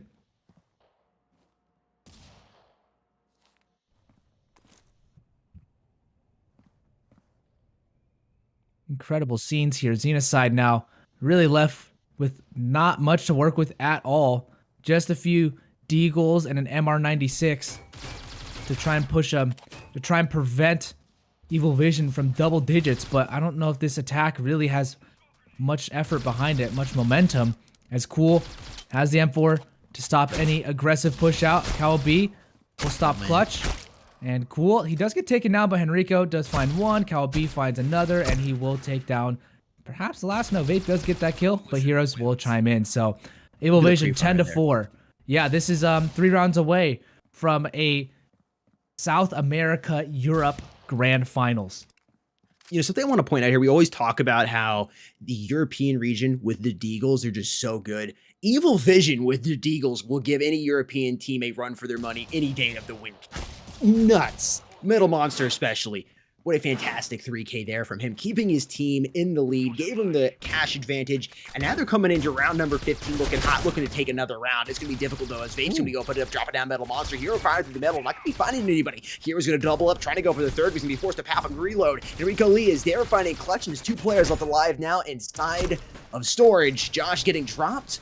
And now in this 3 versus 2, they're working on over to the A site. Calby has the Scar, making sure that other player cannot cross. Enrico Lee is going to tag this player by baggage cart down low. XENOCIDE is definitely in a tough spot now. Yeah, 3 versus 2. Vape does find one, maybe able to answer back, but XENOCIDE still have to claw their way back in with over a minute left in the HP heavily favoring Evil Geniuses here. Or Evil Vision. I'm not saying Geniuses. That's a whole different team. Evil Vision looking very strong and Cool, finds a frag, and Cowl B as well closes it out. So 2 rounds away, Evil Vision, from their grand finals. The last time, I mentioned this at the beginning of this map, the last time these 2 teams faced was at the beginning of the year in Embers of Victory Season 1 for the finals. Both these teams made it to the finals, and it was 13-10 on Grounded. Evil Vision won, but it's a lot closer than it is right now. 13, it's looking like it could be 13-4. I'm knocking on wood because we Embers of Victory Season 1 last year. Knocking on wood, not trying to jinx this team, but it's looking like 13-4 is going to be the final score here, unless XENOCIDE is able to put something together. They got the scoped ARs out, switching it up, throwing anything they can at the wall and seeing what can stick.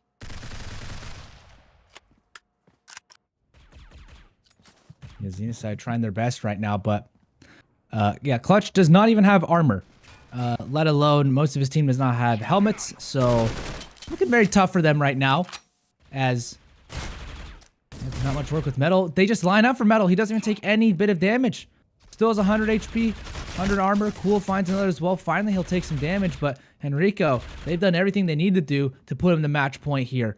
It looks dire here for XENOCIDE, and yep, Josh, now the last person with the AR-15, has been doing well, 16 and 11, but the kills don't mean anything if the rounds aren't converting, so XENOCIDE now in a bit of a bind. He's going to get tagged down through the box and not even get a kill. All 5 from Evil Vision staying alive.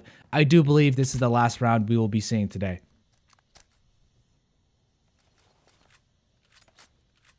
That is definitely looking like it is going to be the case. Round number 17 seems to be Evil Vision's round, and the final count will be 13-4. It's all or nothing here for Team XENOCIDE. They're going all in. Scars, SGs, the armor, the whole kit.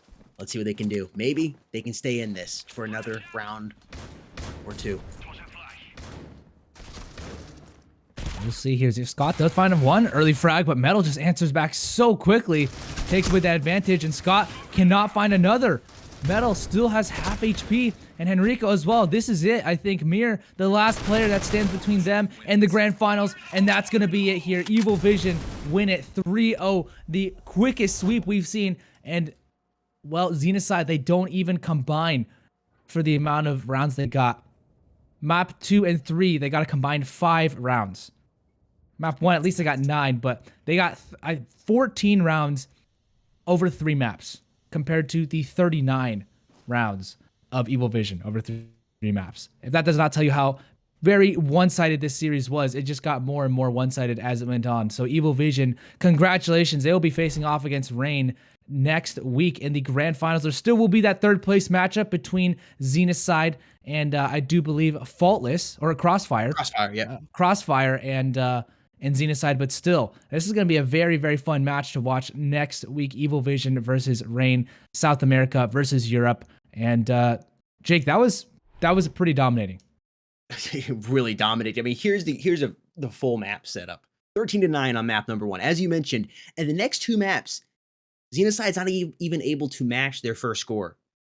13-1. And then 13-4. They won 5 of the rounds in the last 2 maps. 26 going in favor of Team Evil Vision. They have come in and just absolutely destroyed the competition. North America, I don't think was ready for them at all. I was thinking that was going to be the case coming into it. I know I talked a little bit about it behind the scenes. I don't know if North America is really ready for it. And I gotta say, I'm gonna pat myself on the back here. I don't think they were at all. I mean, just Evil Vision coming in, showing how truly dominant they are. Team Rain is definitely going to have a little bit of difficulties coming in next week. They'll have to bring more than just Rain. They're going to need some thunder and lightning. Exactly. And Evil Vision, I mean, on the leaderboards, they are ranked the #1 team in the world, regardless of region. So I think that definitely has something going for them as well. And just hearing the interviews as well, right? The Warren interview they did with Metal, they're just very humble, right? They understand what they have to do to make sure they win, and they'll do exactly that. Very disciplined, very detail-oriented. And I think that is a little bit of a contrast to North America, but we'll see how it fares up against Europe next week. And so Manthus and Warren, I mean, that's it for us, right? That's the game, 3-0, and we do see XENOCIDE moving down to either 3rd or 4th place. Yeah, I mean, it was overall a great set of games we had today. Evil Vision just showed up more prepared, I guess you can say. And again, they are going to be competing still, like you said, next weekend. It's going to be on Friday, December 9th, I believe, for that 3rd place game. Again, XENOCIDE and Crossfire are still competing from the North American Asia region, but so far we can just tell from what's happened, it's going to be Evil Vision moving on to the grand finals. We can see the Americas bracket here. They won 3-0 in the end. Evil Vision, not the result I think we were all expecting. So it's definitely an incredible showcase by Evil Vision. They obviously showed up prepared today. Yeah, spectacular play from Evil Vision, really demonstrating themselves as the powerhouse that we had a feeling they were. This is the best players and the best team in North America, XENOCIDE is, and really Evil Vision just beat them brutally. 13-1, 13-4. Just powerful, powerful play. Metalmon top fragging the last game. He needed a 4K in the final round to do it, but he did do it, showing himself the best player in the world again. Yeah, I mean, Yeah. again, just the stats are incredible. You can just see the KDs. It's all negative, the ratings from these inside players. Again, when you lose 3-0, I don't know what you can expect. Of course, they're probably not going to have the best match KDs, but man, I'm telling you, Raid was the kicker right there. I mean, that was the reason the Vision destroyed them. I mean, map 1, XENOCIDE come in, they have a pretty good performance. I gotta, you gotta hand it to them. I'm like, okay, they're putting up their fight. It's not their server, but you know what? They still had a pretty close game. And even me, as I was thinking, all right, as an NA fan, I'm pretty sure all of us here are from North America. We're thinking, all right, XENOCIDE, y'all got this coming in. And then map number 2, I mean, what just happened? Like, completely shocking. I did not see that coming at all. Yeah, I also want to mention that Evil Vision won all 6 pistol rounds across 3 maps. They won every single pistol round. And the bomb planting as well. I mean, almost every single round where they're on the breach, they're getting the bomb planted fast. Even on the slower paced maps, even on grounded where it's a little slower, they're still getting the bomb planted almost every single round. Yeah, it just goes back to the discipline they have, right? They're able to utilize that money, even if they're maybe on an eco, they're still gonna be able to buy something. And there are very few rounds that Evil Vision at all had to eco. So I think that just shows everything from them. But I think Manthus and Warren, we're kind of gonna wrap it up, right? Absolutely. Yeah, Great probably. cast, guys. It was great to work with you today, and we'll see you next week, Mark and Jake. Huge shout out to our casters.